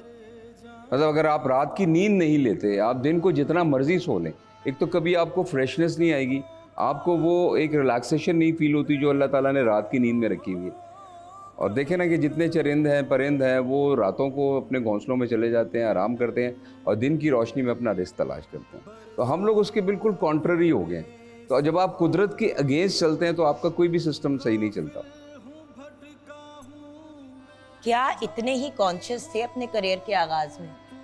कभी भी नहीं, वो तो हो भी नहीं सकता। तब तो जाहिर है you learn everything with the passage of time. नहीं, बट अल्लाह का शुक्र है जब एक दफा एक आपकी एक लेवल पे आप पहुंच गए थे यू बिकेम अ सुपरस्टार माशाल्लाह वेरी अर्ली ऑन। तो जब आप सुपरस्टार लेवल पे पहुंच गए, उस वक्त लाइफस्टाइल क्या था? क्योंकि अब तो एक कंसिस्टेंटली आप एक लेवल पे रहे हैं ना, उस वक्त जब शुरुआत थी उस वक्त लाइफस्टाइल क्या देखिए था? बिल्कुल लाइफ एक एक्सपीरियंस है और फिर न्यूली मैरिड और ये और वो, तो उस वक्त हर जिंदगी के- लम्हा जो है ना इंसान सीखता है। अगर आप सीखना चाहते हैं तो आप इस लम्हे भी कुछ सीख ही रहे हैं किसी से, तो जाहिर है वो एक लड़कपन कह लें, वो एक एज होती है जिसमें कि थोड़ा सा वो बालीपन होता है, एक केयरलेसनेस होती है, उसमें से भी एक इंसान को गुजरना होता है। लेकिन अल्लाह का काफ़ी मैं बड़ा मशकूर हूँ कि अल्लाह ताला ने मुझे कुछ चीज़ें जो है ना वो मेरी उम्र से पहले मुझे सिखा दी। माशाल्लाह। तो वो धक्के मैंने इतने नहीं खाए जो खाने अक्सर लोग खाते हैं। तो ये है कि बच गया हूँ मैं काफ़ी चीज़ों से। अच्छा, रमज़ानुल मुबारक में क्या रूटीन होती है? बिकॉज देखो आपका काम तो नहीं रुकता, अगर फिल्म की शूट है तो फिल्म की शूट है। आप प्रोड्यूसर को ये नहीं कह सकते कि जी 1.5 महीना अब आप वेट करें फिर मैं वापस आऊंगा, क्योंकि अगले का सारा प्रोजेक्ट खराब हो जाएगा, काम फर्स्ट स्टक हो जाएगा। जुगन, कैन यू बिलीव कि अब तो मौसम काफ़ी बेहतर होता जा रहा है ये 2-1 साल से। हमने जून जुलाई में भी रोज़ा रख के तो हमने शूटिंग्स की हैं। मैं बेहोश हो गई और थी एक फिर दफा, आपको पता मैं है कि बेहोश हो गई थी एक दफा सेट पे। अमूमन हमारे जो कॉन्टिन्यूटीज़ होती हैं सर्दियों की, तब हमने जैकेट्स पहनी होती हैं, पोलोवर्स पहने होते हैं और आग के सामने हम बैठे होते हैं। वो शूट जो है ना वो किसी वजह से पैकअप मतलब कंप्लीट नहीं होता, उसका फिर जो बकाया काम होता है वो हम जून जुलाई में अमूमन करते हैं। तो वो आके उस कॉन्टिन्यूटी को भी मैच करना होता है, और फिर गर्मी और आपको पता है कि जो हालात होते हैं। लेकिन फिर डिटर्मिनेशन की बात आती है कि जब आपकी डिटर्मिनेशन है, काम करना है, तो फिर गर्मी सर्दी क्या। नौकर की तो नखरा की, सीधी गल है। देखें, हम लोग अपने प्रोड्यूसर्स के लिए एक जॉब कर रहे होते हैं, राइट? अपने डायरेक्टर के लिए, हम डायरेक्टर्स के basically as one someone one said to me कि भाई जो एक्टर्स होते हैं वो डायरेक्टर के सिपाही होते हैं, उनके बगैर डायरेक्टर नहीं चल पाता। अगर अनकॉम्प्रोमाइजिंग आर्टिस्ट हो तो फिर आपको पता है डायरेक्टर बेचारा भी मजबूर हो जाता है। नहीं, बल्कि और आपने तो खुद फेस किया है एज डायरेक्टर। हाँ बिल्कुल, हम बल्कि हम तो जिस फील्ड में पैदा हुए और जिस एटमॉस्फेयर में, जिस एम्बियंस में हम लोगों ने ब्रीथ किया है, वो तो है ही कॉम्प्रोमाइजिंग ना। हमारे पास तो ऐसा कभी कोई सिस्टम नहीं है, कोई ऐसा हमारे पास एसेसरीज नहीं होती कि हम एक लेविशली काम करें। हम एग्जांपल्स तो दूसरों की देते हैं, लेकिन हम खुद जिन सर्कमस्टांसेस में काम करते हैं वो बड़े हार्ड होते हैं। तो ऑलवेज हमें जो है ना थोड़ा सा वो कॉम्प्रोमाइजिंग होना पड़ता है और जुगाड़ लगानी पड़ती है कि यार ठीक है यार, कम वक्त में ज़रा ज़्यादा काम हो जाए। तो this is what we are immune to, तो वो करना पड़ता है। सो जनरली आपकी रमज़ान मुबारक में क्या रूटीन होती है, ये हम जानेंगे एक छोटी सी ब्रेक के बाद। We are in conversation with the absolutely fabulous Arbaaz Khan. अगर मजीद इनकी बातें जाननी है और इनको जानना है, सच्ची बात बताऊं व्यूअर्स, उससे भी ज़्यादा मीठी पर्सनैलिटी, अल्लाह इसको ज़िंदगी दे, सेहत दे। मेरी प्यारी बहन है, मेरी दोस्त है, और मेरी रमज़ान ट्रांसमिशन की, और बल्कि कभी भी कोई स्पेशल प्रोग्राम हो उसमें इनका और मेरा साथ होता है। तो मेरी प्यारी बहन को दुआओं में ज़रूर आपने याद रखना है। और एक लाडली सी हमारी लाडो रानी आ गई हैं सेट पे। इनको हम बुलाते ही अपनी लाडो रानी है, क्योंकि ये हमारे सेट का बेबी है। उम्र में बहुत कम है अरबाज, और काम बड़े बड़े करती हैं। अच्छा, माशाल्लाह। डॉक्टर ज़ैनब गोंदल एक न्यूट्रिशनिस्ट, डाइटिशियन और फूड टेक्नोलॉजिस्ट हैं। अच्छा, यानी कि ये चीज़ प्रूव करती हैं जो हमारे माँ बाप नहीं कहते थे कि ये वाली चीज़ बहुत अच्छी है, और हम लोग कहते थे हम नहीं देसी घी खाएंगे, देसी घी से वेट बहुत चढ़ता है, उसकी स्मेल बहुत होती है। उसी देसी घी को ये प्रूव करती हैं, ये वाली जनरेशन जो इन सब चीज़ों से इतनी दूर है, प्रूव करती हैं कि ये चीज़ें अच्छी हैं। अच्छी है। अस्सलाम वालेकुम। वालेकुम अस्सलाम। हमारा बेबी जीनियस जो है ठीक है? बिल्कुल ठीक ठाक। अच्छा, ये बताओ ज़ैनब कि आज आपने एक ऐसी देसी चीज़ की बात करनी है जिसको बेसिकली मज्जों की खुराक कहा जाता है, सुहांजना। देखिए, अब मुरिंगा के बारे में सब बात कर रहे हैं कि ओ मुरिंगा इज वेरी कूल, लेकिन सुहांजने की जब बात होती थी तो वो जमा करके चारे के अंदर मिक्स करके दिया जाता था, राइट? बिल्कुल। तो और बाय द वे पुराने वक्तों में सुहांजने से खाना भी बनाया जाता था, और बहुत सी चीजें होती थी। हम अगेन उनसे दूर हो गए, वेस्ट नेचर के करीब जा रहे हैं, ईस्ट जहां पे ये सारी चीजें उगती हैं, जी हाँ बिल्कुल, वो तो उगा भी नहीं सकते, उनके पास तो एग्रीकल्चरल लैंड भी नहीं है। हम उगा के डब्बों में डाल के चीजों से दूर हो उनको दे रहे हैं, और वो उनको पैकेज करके हमें भेज रहे हैं 10 गुना ज्यादा कीमत पे बिल्कुल सही बात। निकलती यहाँ से चीज। वो हमारे बच्चों को जंक फूड खिला खिला के उन्होंने उनका सत्यानाश कर दिया। हम उनके बच्चों को अपनी ऑर्गेनिक चीज़ें नहीं खिला सके, देसी घी ना खिला सके, मकई की रोटी, बाजरे की, इस तरह की। बाकी ये बेहतर तरीके से जानते हैं। आपसे भी बात करनी है और इस गुफ्तगू के दौरान I want you to stay involve please Arbaaz, because हमने ये सेगमेंट आपके साथ इसलिए रखा है नहीं, मैंने बिकॉज अभी आप जो है- एक बहुत नेचुरल और वो जो कहते हैं ना क्लोज टू नेचर रहने वाले जी हाँ, इंसान हैं। बिल्कुल। हाँ। और मेरा तो देहात से ताल्लुक़ है, आई मीन नौशहरा से, तो वहाँ तो आज भी हमारी जो है ना ज़मीनों से हमें ख़ास तौर पे वो आटा और मकई और आपकी बहन भी पड़ी है राहों में, अच्छा क्योंकि मेरा कोई गांव नहीं है, मैं लाहौर में गंगाराम हॉस्पिटल में पैदा हुई हूँ। तो कुछ भी वो जो कहते हैं ना, मेरे सारे प्यारे प्यारे भाई और बहनें जो मीडिया में काम करते हैं, किसी के घर फ्रेश देसी घी आ रहा है और फ्रेश गांव से सरसों का साग जो है वो आधा तैयार किया हुआ, वहीं से मकई का आटा भी आ रहा है, बिल्कुल सही सफेद मकई का आटा। Yes. मैं बैठी होती हूँ, मैंने कहा मुझे डब्बों के चॉकलेटें लोग भेज देते हैं, मैं की करना है चॉकलेट का, खजाने तो ये हैं। बिल्कुल सही तो बात। क्या क्या आता है आपके गांव से, पहले ये बता दें, मैं जरा एक्साइटेड हो जाऊं। सो आटा आता है, आटा, मकई का, गंदम का, और वो शहर में सिट्टे, तो चावल बड़े चावल, जी हाँ बिल्कुल, और जो मकई का आटा है स्पेशली बड़ा स्पेशल किस्म का। और भैंसे वैंसे तो हमारी नहीं है, लेकिन वहाँ है कुछ लोग जानने वाले, तो वहाँ से हमने जो है ना वो प्योर मिल्क आता है, दूध, उसमें से घर में फिर वो मक्खन और दही वगैरह और उससे देसी घी। और सबसे बड़ी जो बात है, जो घर में हमारी जो ख़वातीन है, घरों के अंदर तंदूर है हमारे, अच्छा और वो इतनी मोटी रोटी पकती है, अगर कोई आम बंदा आजकल देखे ना तो वो शायद मजाक उड़ाए, लेकिन कैन यू बिलीव जुगन कि वो रोटी जो है आप अपनी ज़ुबान पर रखें और वो पिघल जाती है। और वो एक स्पेशलिटी होती थी जो हम सुबह खाते थे, फिर 3-4 बजे के वक्त अक्सर चाय बनती है, उसके साथ फिर उसको ना हल्का सा घी लगा के तो वो हम खाते हैं। तंदूर की रोटी का वैसे बहुत मजा आता है, जो यहाँ मिलती है वो वाली का नहीं मजा आता, जो गांव आप में लोगों को मिलती है। याद है कि रोजा है? हाँ। याद है आप लोगों को कि रोजा है? जी हाँ, रोज़ा क्यों बिल्कुल। मेरी कोई बात नहीं। क्यों मुझ गरीब के साथ ये जुल्म कर रहे हैं आप लोग, और अपनी जात के साथ भी आगे बढ़ते हैं, इंग्रेडिएंट्स की बात करते हैं, पके हुए खाने की नहीं, बात नहीं देखिए करते। जुगन, ये चीज़ें जो कुरान पाक ने हमें कितने हजार साल पहले की, अब तो वेस्ट भी उन चीज़ों को एक्नॉलेज करता है। 100%। जो फास्टिंग है, आपको पता है एक नई जो रिसर्च है उसके मुताबिक, if you want to be more young, you want to look more younger, तो आप फास्टिंग करें। Yes.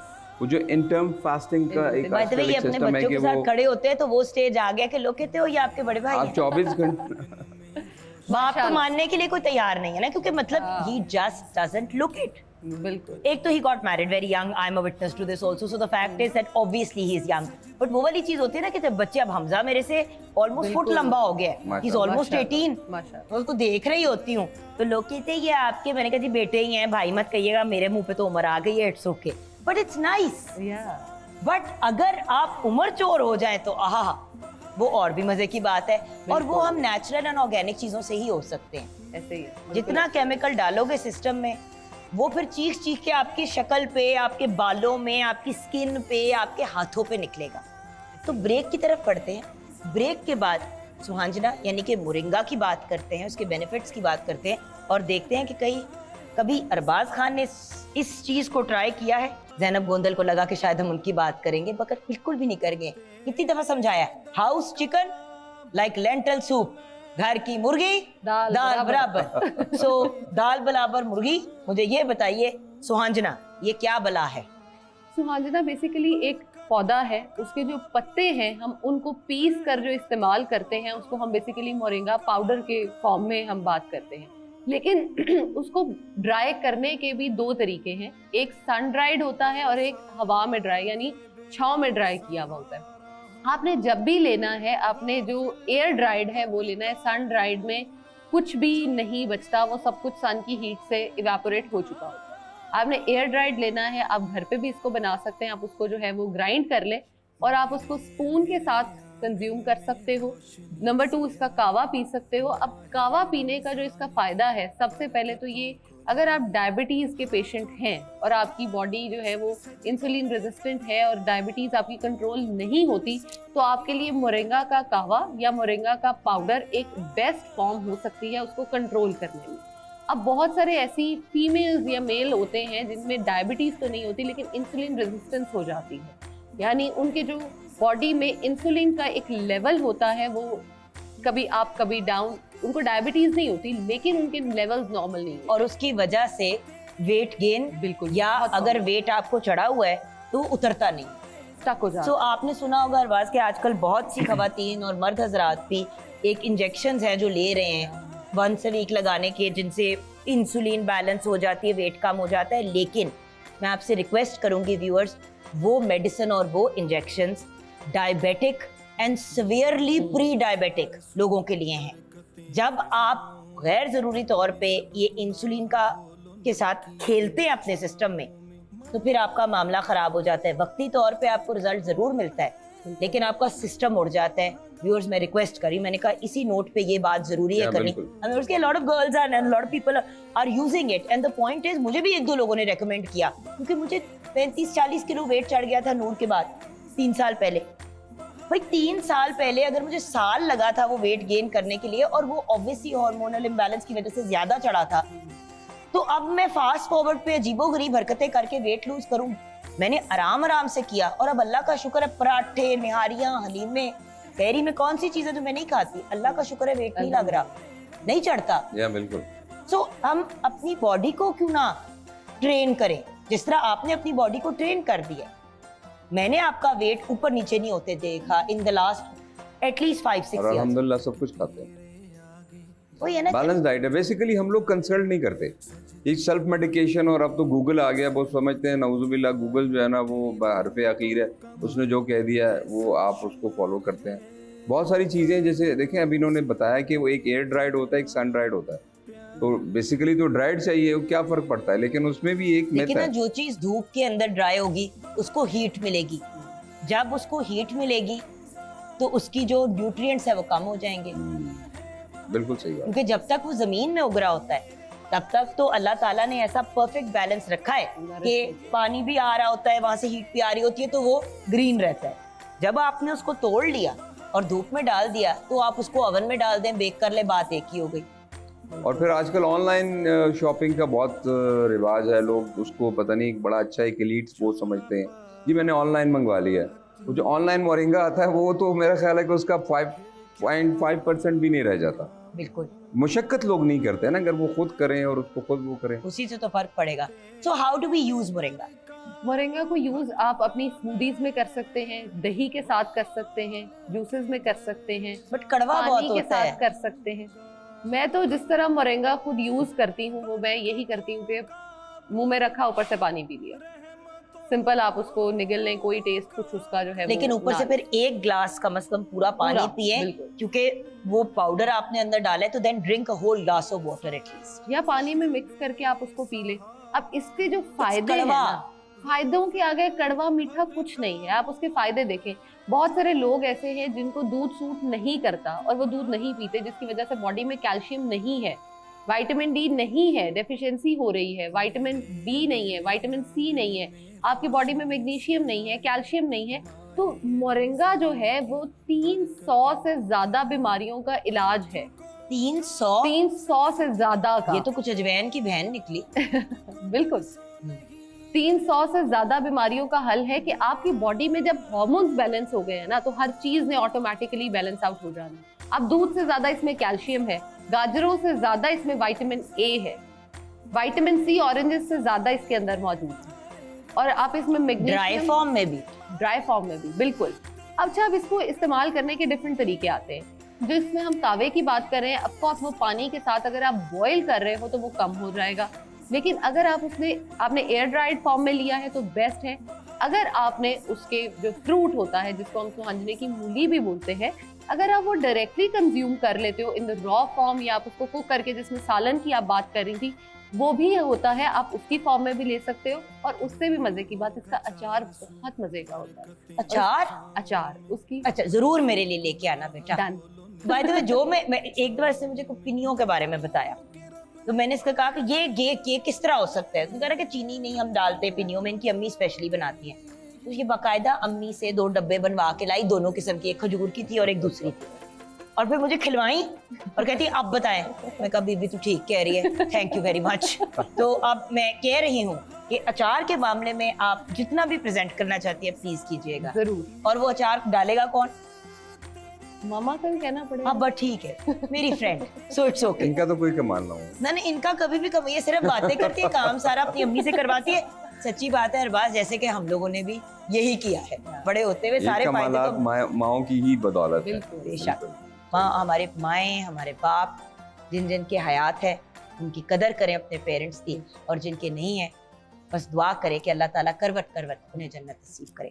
और हमने बढ़ना है ऑडियंस की तरफ। ऑडियंस क्या सवाल और किससे करना चाहता है? जी अस्सलाम वालेकुम, मेरा नाम किरण ताहिर है। मेरा सर से ये क्वेश्चन है कि आपका फेवरेट कैरेक्टर कौन सा है फिल्मों और ड्रामों में से? आपने आज तक जितने भी फिल्म, बहुत इतना बड़ा सवाल पूछ लिए, आज तक जिन फिल्मों में और ड्रामों में आपने एक्टिंग की या खुद आपने बनाई या डायरेक्ट की, आपका फेवरेट कैरेक्टर कौन सा है और वो प्रोजेक्ट कौन सा था? ये आपने ये पूछ लिया कि आपका फेवरेट बच्चा कौन सा है। ये एक्चुअली मेरे बच्चा आपने ये पूछ लिया। कोई माँ या बाप ये तो नहीं जवाब दे सकता ना कि उनका कौन सा बच्चा उनका लेकिन ये है। कि जो पहला बच्चा होता है कम से कम ऑनर नहीं देना चाहिए। नहीं, पहला जो बच्चा होता है ना वो बहुत प्यारा होता है, लाडला होता है। तो ये कि मेरे जो पहली जो वेंचर था, मेरा डेब्यू था घूंघट फिल्म, और वो वाकई मेरी बिल्कुल एक मेडन अपीयरेंस थी, और उसमें मैं एक्टिंग नहीं कर रहा था, जो मैं था बस वही था। तो आई थिंक कि वो एक मुझे यादगार रहता है, क्योंकि उसकी शूटिंग्स भी बड़ी इंटरेस्टिंग थी। डांट भी पड़ती थी चाची से, ऐसे करो, लड़की को ऐसे गौर से देखो। अच्छा जी मैं देख रहा हूँ लड़की को। अच्छा, और दुनिया के शर्मीले तरीन हमारे हीरो को आप कह रहे हैं कि लड़की को ऐसे घूरो। तो आई थिंक घूंघट वाज लाइक मेरी फेवरेट फिल्म है, जो कि ऑल टाइम फेवरेट रहेगी। ऑसम जी। नेक्स्ट क्वेश्चन, और आपको हेवन पर्ल की तरफ से मिलेगा गिफ्ट हैम्पर बेटे। Next question. अस्सलाम वालेकुम। वालेकुम सलाम। मेरा नाम है मुना सफदर है। मेरा क्वेश्चन मैम से है कि मोरिंगा दिन में कितनी बार ले सकते हैं? अच्छा, अब जो उसकी क्वांटिटी है ऑफ कोर्स उसको डिफाइन करना इज़ वेरी इंपॉर्टेंट। अगर तो आप वज़न कम करने के लिए ले रहे हो, अपने विटामिन्स और न्यूट्रिएंट्स पूरे करने के लिए ले रहे हो, तो अगर आपने आज तक पहले कभी मोरिंगा का यूज़ नहीं किया तो उसकी जो है ना, समझे एक चुटकी से शुरू करेंगे, हाफ टी स्पून तक आएंगे, और मैक्सिमम भी आपने 1/4 से ऊपर नहीं, मतलब समझे आधी टीस्पून से ऊपर नहीं जाना। जो भर भर के चम्मच लोग खाते हैं वो काम हमने मोरिंगा के साथ नहीं करना, क्योंकि उससे तो फिर वेट गेन होगा। एग्जैक्टली। तो आधा चम्मच, अप टू आधा चम्मच, यानी कि एक चुटकी से स्टार्ट करके आधे चम्मच तक, चाय की चम्मच तक आप जा सकते हैं अगर आप वेट कम कर रहे हैं। बिल्कुल। और ये हमने किस किस चीज़ में इस्तेमाल करना है? पानी में ले सकते हैं, स्मूदीज में ले सकते हैं, और अपने जो है जूसेस में ले सकते हैं। जूसेस में ले सकते हैं, दही में ले सकते हैं। अब अगर वेट गेन करना है तो आप 1 टीस्पून तक जा सकते हो, लेकिन उसको भी थोड़े से शुरू करेंगे। इसलिए थोड़े से शुरू करने का कह रही हूँ कि आपको पता चले कि क्या मोरिंगा आपको सूट कर रहा है या नहीं कर रहा। क्योंकि अक्सर ऐसे होता है कि आप मोरिंगा लेते हो और आपको समझ नहीं आता कि अपनी डाइट के साथ उसको कैसे एडजस्ट करें। आप डायरियल साइड पे चले जाते हो। उसको बॉडी को पहले यूज टू करें, फिर दें बॉडी। मोरिंगा में एक्चुअली हमारी जिस बच्ची ने सवाल पूछा उनको हेवन पर्ल की तरफ से गिफ्ट हैम्पर मिलेगा। और ये बताइए कि मोरिंगा आप मतलब इसमें कौन सी मल्टीविटामिन्स हैं, कौन सी इसके अंदर मिनरल्स हैं, क्या है इसके अंदर? कैल्शियम वगैरह पे तो आपने किया था पॉइंट, आपने विटामिन सी भी कहा, आपने विटामिन ए भी कहा। जिंक, फास्फोरस, जिंक होता है इसमें मौजूद, फास्फोरस होता है, पोटेशियम इसके अंदर होता है। और उसके अलावा अगर हम इसमें बात करें तो हमारे विटामिन्स में, जैसे मैंने पहले विटामिन सी और ए का कहा, इसमें विटामिन बी कॉम्प्लेक्स बहुत अच्छा होता है। अब विटामिन बी का काम ये होता है, चाहे वो विटामिन B1 से शुरू करके B12 तक आप जा रहे हो, उसमें फोलेट भी इसी में ही आता है। यानी जिसने आपकी जो है वो बोन डेवलपमेंट में काम करना है, वो भी विटामिन सारे इसी में आ रहे हैं। आपकी स्किन के जो लिए विटामिन अच्छे हैं वो भी सारे इसी में आ रहे हैं।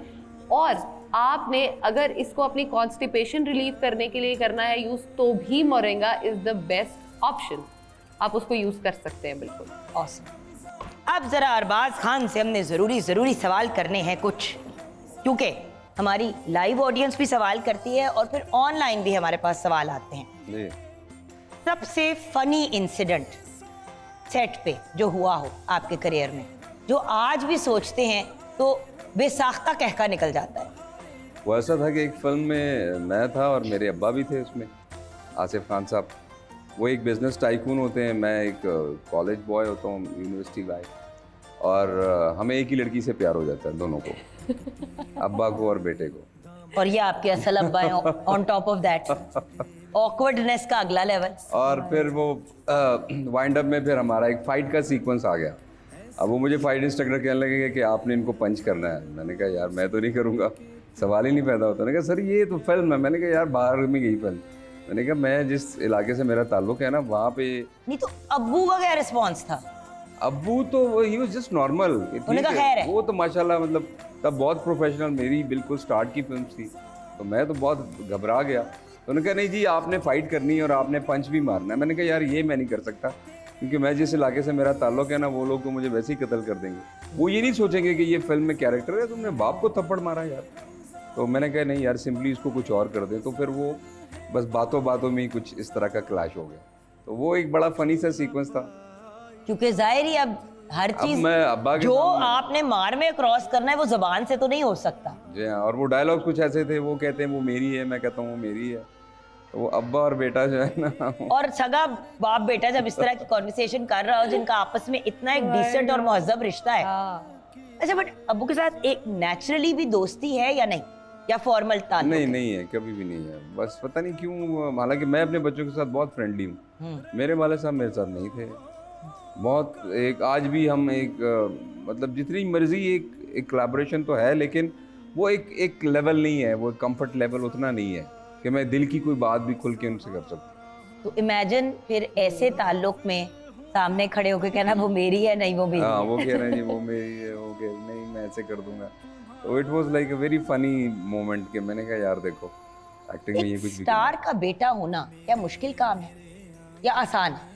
उसमें पॉजिटिविटीज के साथ नेगेटिविटीज बहुत है, और उसकी मैं एक रवायती मिसाल लोग कहते ना लो जी ये तो प्यो भी एक्टर सी ते ते गुड्डी चढ़ गई। और फिर जब आप एक सुपरस्टार के बेटे हो तो फिर लोगों की एक्सपेक्टेशंस वैसी होती है, भाई legend in his own right माशाल्लाह से। तो उसमें फिर मैं ये कहता हूँ कि जब एक बहुत घना दरख्त होता है ना तो उसके नीचे पलने वाले जो छोटे छोटे पौधे होते हैं ना वो वक्त से पहले मुरझा जाते हैं। उसकी वजह ये होती है कि वो इस हर वक्त छाँव में रहते हैं, उन तक सूरज की किरणें ही नहीं लगती, जो कि उसके पनपने के लिए बहुत ज़रूरी है। तो उनकी नेगेटिविटीज भी हो जाती हैं कि ओवर शेडो हो जाते हैं अक्सर।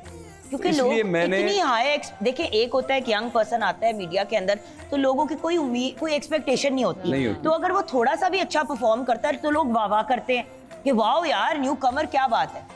लेकिन अगर आप आर्टिस्ट के बच्चे हो, एक तो आप पे ठप्पा लग जाता है नेपोटिज्म का कि ये तो जान पहचान, और दूसरा फिर उस इंसान से आपको कंपेयर किया जाता है जिसका इतना सालों का डेकेड्स का एक्सपीरियंस है, तो आप किस तरह उस पे उतर सकते हैं? फिर मैंने थोड़ा सा उसमें थोड़ी सी ये चालाकी की। मैंने कहा एक्टिंग में तो मैं उनको नहीं छू सकता उनके कद को। फिर मैंने थोड़ा सा मैनूवर किया, मैं डायरेक्शन में आ गया, मैंने एंकरिंग भी की, मैंने सिंगिंग भी की। तो वो थोड़ा सा जो है ना अब मैं एक्नॉलेज हो जाता हूँ। अब क्या हो जाता हूँ एक्नॉलेज? हमेशा से एक्नॉलेज हुए हैं, अल्लाह का बड़ा करम है, ऑलवेज बीन अ सुपरस्टार माशाल्लाह। बट बात वही है ना कि एक स्टार का बेटा होना या बेटी होना बहुत मुश्किल काम है, और मुझे बहुत अफसोस होता है कि ऑलरेडी इतना मुश्किल काम है और फिर इंडस्ट्री वाले और अवाम नेपोटिज्म कह के अगले की बिल्कुल ही कमर तोड़ देते हैं। अब नुमान एजाज के बेटे जब आए इस फील्ड के अंदर कितनी लोगों ने उटपटांग बातें की, और मुझे इतना दुख हुए कि भी नोमी भाई तो नहीं उसको लेके आए, जावेद को शौक था, वो इस वजह से इस फील्ड में आए और बड़ा अच्छा काम कर रहा है वो लड़का। तो हम उसको क्यों, मतलब उसको चांस तो दो। नहीं देखें, और ये एक मतलब फिनोमिनल कह लें या वर्ल्ड वाइड जो है ना कि आप एक वो बन गया है कि जितने बड़े सुपरस्टार्स हैं ना उनके बच्चे आगे से कभी भी उस तरह से नहीं हुए। वो एक यही होता है कि वो ओवरशैडो हो जाते हैं, उन्हें एक एक्स्ट्रा जो है ना एक माइलस्टोन करना पड़ता है, एक एक्स्ट्रा उनको वर्कआउट करना पड़ता है, तो वो करते हैं। और दूसरी बात you came forward as a director, as a producer, ये भी तो फिर सिफारिश जो है वो अप्रोच जो है वो किसी हद तक तो ठीक है, लेकिन इन द लॉन्ग रन वो कभी भी नहीं चल सकती, वो आपको अपनी मेहनत से ही करना पड़ता है। सबसे डरावना इंसिडेंट जो सेट पे हुआ हो, किसी ऐसे इलाके में शूट कर रहे हो जहाँ पे मुझे याद है कि हमने लाड़काना में शूट करना था ड्रामा साइका, तो लाड़काना के रास्ते में ना, और अब ट्रैवल हम कर रहे थे रात को, अच्छा, अब मैं क्योंकि लड़काना, कभी मुझे तो याद है, तो हम जा रहे थे तो बीच में जो बंदा गाड़ी चला रहा था, वैन में हम सारे जा रहे थे ना, वो जो सिर्फ पोस्टर होता है सारे ड्रामे की शूट के लिए, सबने एक ही साथ निकलना था, पहुंचना था। मैं आपको बता नहीं सकती। और बात हमने क्या डरना था, जितना उस ड्राइवर ने हमें डरा दिया ये कह के कि यहाँ से कभी भी डाकू निकल सकते हैं, ये देख रही है सारी जगह सुनसान है। लो जी, वैसे ही जान निकली हुई कि उस जगह जा रहे हैं जहाँ कभी गए ही नहीं। घर वाले पीछे वाले कह रहे हैं कि बेटा एहतियात करना है, इधर उधर निकलना जाना, ये ऐसी जगह नहीं है जहाँ पे आप लोग शॉपिंग जहाँ पे रह रहे हो वहीं पे आपने रहना है और बस शूट पे जाना है और आना है। लो आगे से तो पूरा रास्ता, आई कांट टेल यू, मैंने जिंदगी में इतनी तस्बीह नहीं पढ़ी होगी, हर चीज की मैंने तस्बीह पढ़ ली। मैं कल अपने और मेरे साथ भी यही हुआ है, मेरे साथ भी सेम हुआ है। और मेरी प्यारी बहन सलमा भी हमारे साथ है। तो सलमा, जब तक कलाम नहीं हो रहा, आओ दोनों बहनें साथ बैठ जाती हैं। आ जाओ आ जाओ आ जाओ आ जाओ, यहाँ पे आ जाओ। और बाज को तो वैसे ही आदत है कि मैं टूंग के जो है वो गप्पे लगाती हूँ, और आपने भी अगर उनसे कोई सवाल पूछना है तो आप भी पूछ सकती हैं। आइए आइए, ये हमारी बहुत ही प्यारी बहन है Arbaaz. She is one of the nicest people we know, और इसका इतना बड़ा दिल है। और ये सारी बच्चियाँ जो हैं जो इनके साथ आती हैं, ये इनकी ज़ेरे निगरानी होती हैं और ये इनको साथ लेके आती हैं, साथ लेके जाती हैं। मैं व्यूअर्स को भी ये बताना चाहती हूँ, क्योंकि देखिए जो इंसान अच्छा काम करता है उसको क्रेडिट देना चाहिए। और उसी साफ में उनकी बेटी भी खड़ी हुई है, उसको कोई स्पेशल ट्रीटमेंट नहीं मिलती, जबकि बेचारा अक्सर गिला होता है कि मामा मैं पुत्र, ऐसी बात है, सीखना है। सारे गिले होते हैं, लेकिन उसको यही बताया जाता है कि जो बाकी सबकी इम्पोर्टेंस है ग्रुप के अंदर, वही इम्पोर्टेंस आता है। माशाल्लाह, मैंने भी फुल उस्तानियों वाला काम किया ना आज अपनी बेटी को डांट के। भाई खाला तो कह सकती है, खाला भी तो मासी होती है, बिल्कुल राइट। बट खैर, I am so proud of these girls. देखिए 30 दिन साथ करना, हम तो मंजे हुए आर्टिस्ट हैं, हमें आदत है बॉस, लेकिन ये बच्चियां जिस तरीके से साथ आती है ना, I am so proud of them. अच्छा, अब ये बताएं सबसे डरावना और दिल को हिला देने वाला इंसिडेंट क्या था? वो ये था कि मुझे एक शो के लिए अफगानिस्तान जाना था, और वो भी बाई रोड। तब फ्लाइट्स भी होती थी, लेकिन हम बाई रोड पेशावर से तोरखम बॉर्डर क्रॉस किया और साथ ही काबुल तकरीबन। कितनी देर लगती थी? एक शो थे मेरे वहाँ पे, 2-3। हाउ फार, मतलब टाइम तकरीबन ये अगर बाई रोड आप पेशावर से जाएं तो it's almost like 12 hour drive. अच्छा, नॉट बैड। हाँ, टू काबुल। ठीक है। तो हमारे साथ कुछ मेल आर्टिस्ट भी थे, हम 3-4 गाड़ियाँ हमने बॉर्डर से वहाँ पर अपना सारा चेकआउट किया और हम आगे अब जा रहे हैं। अब जाहिर है वो हालात जो भी थे, वहाँ के लोकल लोग भी थे हमारे साथ, लेकिन एक आके इलाके में जब काबुल से तकरीबन कोई 1.5 घंटा पहले वो एक हिल स्टेशन शुरू हो जाता है, तो वही हुआ कि वहाँ पर हमें एक सुनसान सा रास्ता था, तो कुछ लोगों ने हमें रोक लिया, नकाब वाब किए हुए और गाड़ियाँ। और अब हालात भी आज से तकरीबन 10-15 साल पहले की बात बता रहा हूँ आपको। वो वाकई हमें भी बहुत अजीब सा लगा। हम तो, उन्होंने कहा जी कौन है, बाहर निकले, सबको नीचे उतार दिया और अंधेरा था, तो उन्होंने टॉर्चेस लगाए। तो जब मुझे देखा तो पहचान गए कि अच्छा आप आर्टिस्ट हैं, ये है वो है। हमारे साथ आर्टिस्ट है, सुपरस्टार है। हाँ, नहीं सुपरस्टार, फिल्म स्टार। पहले वो बड़े, देखिए आर्टिस्ट बहुत से होते हैं, फिल्म स्टार बड़े कम होते हैं। और आपको पता है फिल्म स्टार तो फिर फिल्म स्टार का तो अपना टैका होता है। पहले तो बड़े हार्श थे उनका बिहेवियर, तो थोड़े से लीनियंट हो गए। तो किधर जा रहे हैं? मैंने कहा जी काबुल जा रहे हैं, हमारा शो है। अच्छा, हम भी ना अरबाज भाई को साथ साथ लेके घूमते हैं, हमें भी इज्जत मिल जाएगी थोड़ी सी। अरबाज भाई, हम वंस अ वीक ना तीनों बहनों के साथ ना साथ जाया कीजिएगा, ताकि हमें भी इज्जत मिल जाए। एक दफा जाएंगे ना, हमारा टैका उस जगह पे बन जाएगा। बिल्कुल, हाँ जी। तो वो उन्होंने कहा कि ठीक है जी आप जा रहे हैं। तो हमारे साथ वो एक पश्तो सिंगर थे, गुलजार साहब, तो उन्होंने कहा अच्छा चलो जा रहे हैं तो कुछ सुनाते ही जाएं फिर।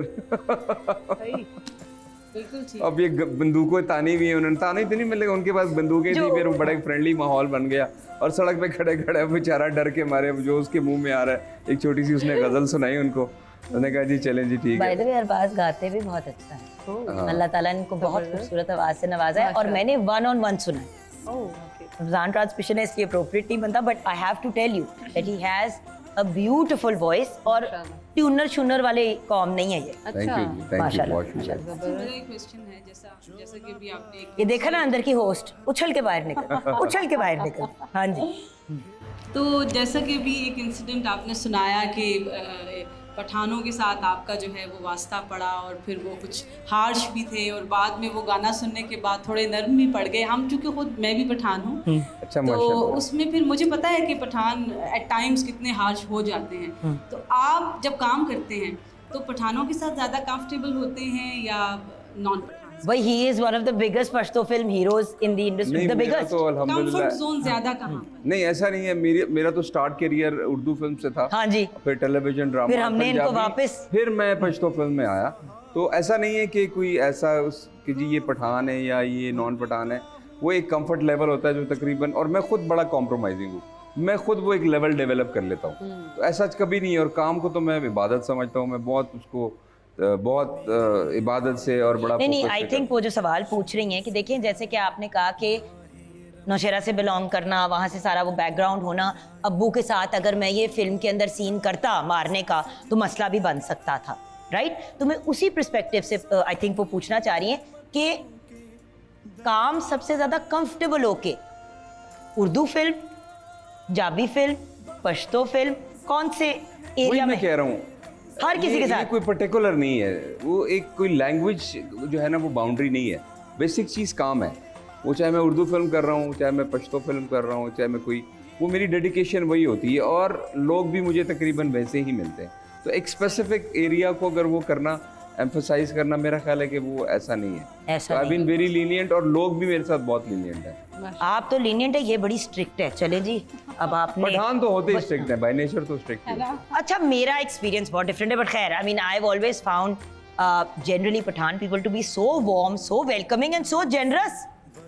अब इफ्तार का वक्त करीब आ रहा है और अरबाज खान हमारे साथ हैं, और उनके जाने से पहले हम उनसे ये ना पूछे कि आजकल वो किन प्रोजेक्ट्स पे काम कर रहे हैं, तो ये तो ज्यादती होगी। Specially since I want to know as a director ये किस प्रोजेक्ट पे काम कर रहे हैं, बिकॉज आपने इनको एज एन एक्टर देखा है, as a director he is phenomenal.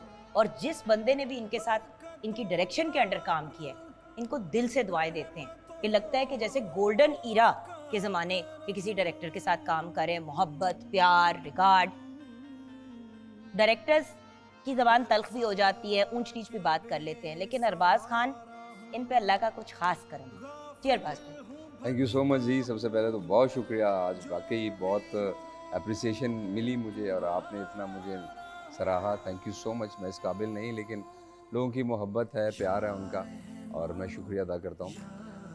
काम इस वक्त मेरी अल्हम्दुलिल्लाह इस ईद पर 4 फिल्में हैं। 4 जी हाँ। अमेजिंग। Okay, tell us. उसमें 3 एज एन एक्टर है, और एक जो है as an actor and director. तो उसमें अभी मैं उसका पोस्ट काम ही कर रहा हूँ, पोस्ट प्रोडक्शन हो रही है, उसकी डबिंग। भाई तीनों का, चारों का नाम तो बता दे ताकि हम लोग जाके देखें। पश्तो में है, आपको समझ आ जाएगा। नाम तो बता सकते हैं ना। एक जो मेरी फिल्म है जो एज ए डायरेक्टर है, उसका नाम है यार दुश्मन। देखिए, वो मैंने देखनी है जाके, क्योंकि मैंने, चाहे मुझे समझ आए या ना आए, मैंने अच्छा, उसके उसके लिए visuals- फिर एक आपको ये बेनिफिट है कि इस दफ़ा फर्स्ट टाइम हम लाहौर में भी वो फिल्म रिलीज कर रहे हैं, पश्तो फिल्म। अरबाज भाई, आपने मुझे ना बुलाया ना, और मेरी इस सहेली को ना बुलाया, मेरे बच्चे को इसने नहीं बुलाया, तो मैं साथ आपसे मैं नाराज आपको हूँ। वो ट्रांसलेट भी करता रहूँगा ना। आप ना भी ट्रांसलेट करें, हमने देखना है कि आपने क्या बनाया है। अच्छे फिल्म मेकर की जो बोल रहे होते हैं ना एक्टर, सुनना जरूरी नहीं होता, आपको विजुअल से ही समझ आ जाती है कि हो क्या रहा है। फॉरेन फिल्में कितनी आती हैं, हम देखते हैं जी। तो एक का नाम यार दुश्मन है, एक का है बंदीबान, बंदिश, ठीक है, और एक का नाम है पेखावर जमादे। इसका मतलब पेखावर मेरा शहर है। हाँ, और चौथी है वो, उसका नाम है चरता खाने चरता फकीरे, कहाँ खान और कहाँ फकीर। नाइस, ये नाम है। सो माशाल्लाह, एक तो लोग एक फिल्म निकल आए पूरी जिंदगी के अंदर, आजकल के ज़माने में तो वाह वाह होती है, तो माशाल्लाह 4 फिल्में निकल रही हैं। असल में ना मुझे थोड़ा सा दुख भी होता है कि इतना हमारा एक लार्ज स्केल है उर्दू फ्रेटर्निटी का, पंजाबी सिनेमा का, लेकिन पता नहीं क्यों अब यहाँ पर कुछ इतनी अच्छी फिल्म बन नहीं रही। लोग थोड़े से जो है ना वो नाराज़ हो गए हैं, उनको भी मनाना है इंशाल्लाह। एक पाइपलाइन में मेरी पंजाबी फिल्म भी है। काफ़ी देर से आपकी मिन्नतें तरले में कर रही हूँ। कुछ ऐसे नहीं होते, कुछ मैं भी बहुत मसरूफ़ रहता हूँ। तो इंशाल्लाह इस ईद पर 4 फिल्में हैं, और आगे मेरा एक इरादा है कि मैं बड़ी ईद पर जो है ना कम से कम एक छोटी सी पंजाबी फिल्म जरूर। हमारी बारी छोटी सी फिल्म। असल में उर्दू आप जो भी बनाएंगे, मुझे पता है आला तरीन बनाएंगे आप। बिल्कुल। कोई प्यारी सी बात, कोई अच्छी बात, कोई पते की बात रमज़ानुल मुबारक के पॉइंट ऑफ व्यू से हमारे व्यूअर्स को आप कहना चाहें? रमज़ानुल मुबारक का बाबरकत महीना है और रमज़ानुल मुबारक की मुनासबत से मैं सिर्फ ये कहूँगा कि हमारा मुल्क पाकिस्तान भी 27 रमज़ानुल मुबारक को मुआरिज़ वजूद में आया। बेशक। तो इस बाबरकत महीने के सदक़े ऐ मेरे खुदा, ऐ मेरे खुदा, इस मुल्क को सदा आज़ाद रखना, आबाद रखना, शाद रखना। और मेरी ये दुआ है, बल्कि मैं आप सबसे इल्तमास करूँगा कि आप भी मिलकर ये दुआ करें कि खुदारा हमारा मुस्तकबिल ताबनाक रहे, रोशन रहे, पाकिस्तान जिंदा।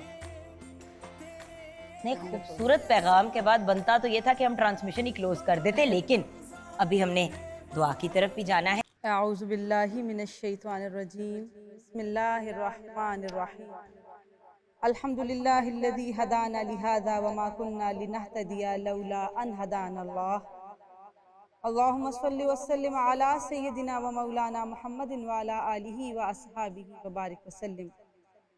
परवरदिगार तेरा करोड़ हाँ करोड़ शुक्र, तेरा फजल के रूहानियत के इस सफ़र को तूने जारी रखा और रमज़ानुल मुबारक हमें नसीब फरमाया। या रब्बुल आलमीन, अगर इस दौरान हमसे कोई कमी कोताही रह गई हो, कोई लग़्ज़िश हो गई हो, परवरदिगार तू दरगुज़र फरमा देना। अपने करीम होने के सदक़े हमारी गलतियों पर, हमारे ऐबों पर पर्दा डाले रखना।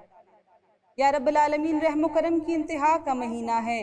उम्मत मुस्लिमा जहाँ जहाँ मुसलमान तकलीफ़ में हैं, परवरदिगार जुल्म बर्बरियत का शिकार हैं, खुसूसन अहलियान फ़लस्तीन, मुसलमानान गज़ा पर अपना खुसूसी फ़ज़ल फरमा। या रब्बुल आलमीन, मुल्क पाकिस्तान पर अपना फ़ज़ल फरमा। हमारा मुल्क परवरदिगार इस वक्त जिस बदअमनी और महंगाई के दौर से गुज़र रहा है, रब्बुल आलमीन बिलखुसूस हमारे मुल्क के गुरबा और मज़दूर तबके पर अपना फ़ज़ल फरमा और उनके रिज़्क़ को कुशादा फरमा देना। या रब्बुल आलमीन, मुल्क पाकिस्तान को दवाम व इस्तेहकाम अता फरमा और परवरदिगार हमें हर तरह की अंदरूनी और बैरूनी साजिशों से महफूज रखना। या रब्बुल आलमीन, बहार रमज़ान की सूरत में एक मुस्बत पैगाम जो हम आम आवाम तक पहुँचाना चाहते हैं, रब्बुल आलमीन हमें अपने इस मकसद में, इस काविश में कामयाब और कामरान फरमा। और जितने लोग इस वक्त मेरे साथ दुआ में दस्ते सवाल दराज किए हुए हैं, उन तमाम की जुमला परेशानियों को दूर फरमा, उन तमाम की दिली मुरादों को पूरा फरमा। आमीन बिजाहिन नबी अमीन।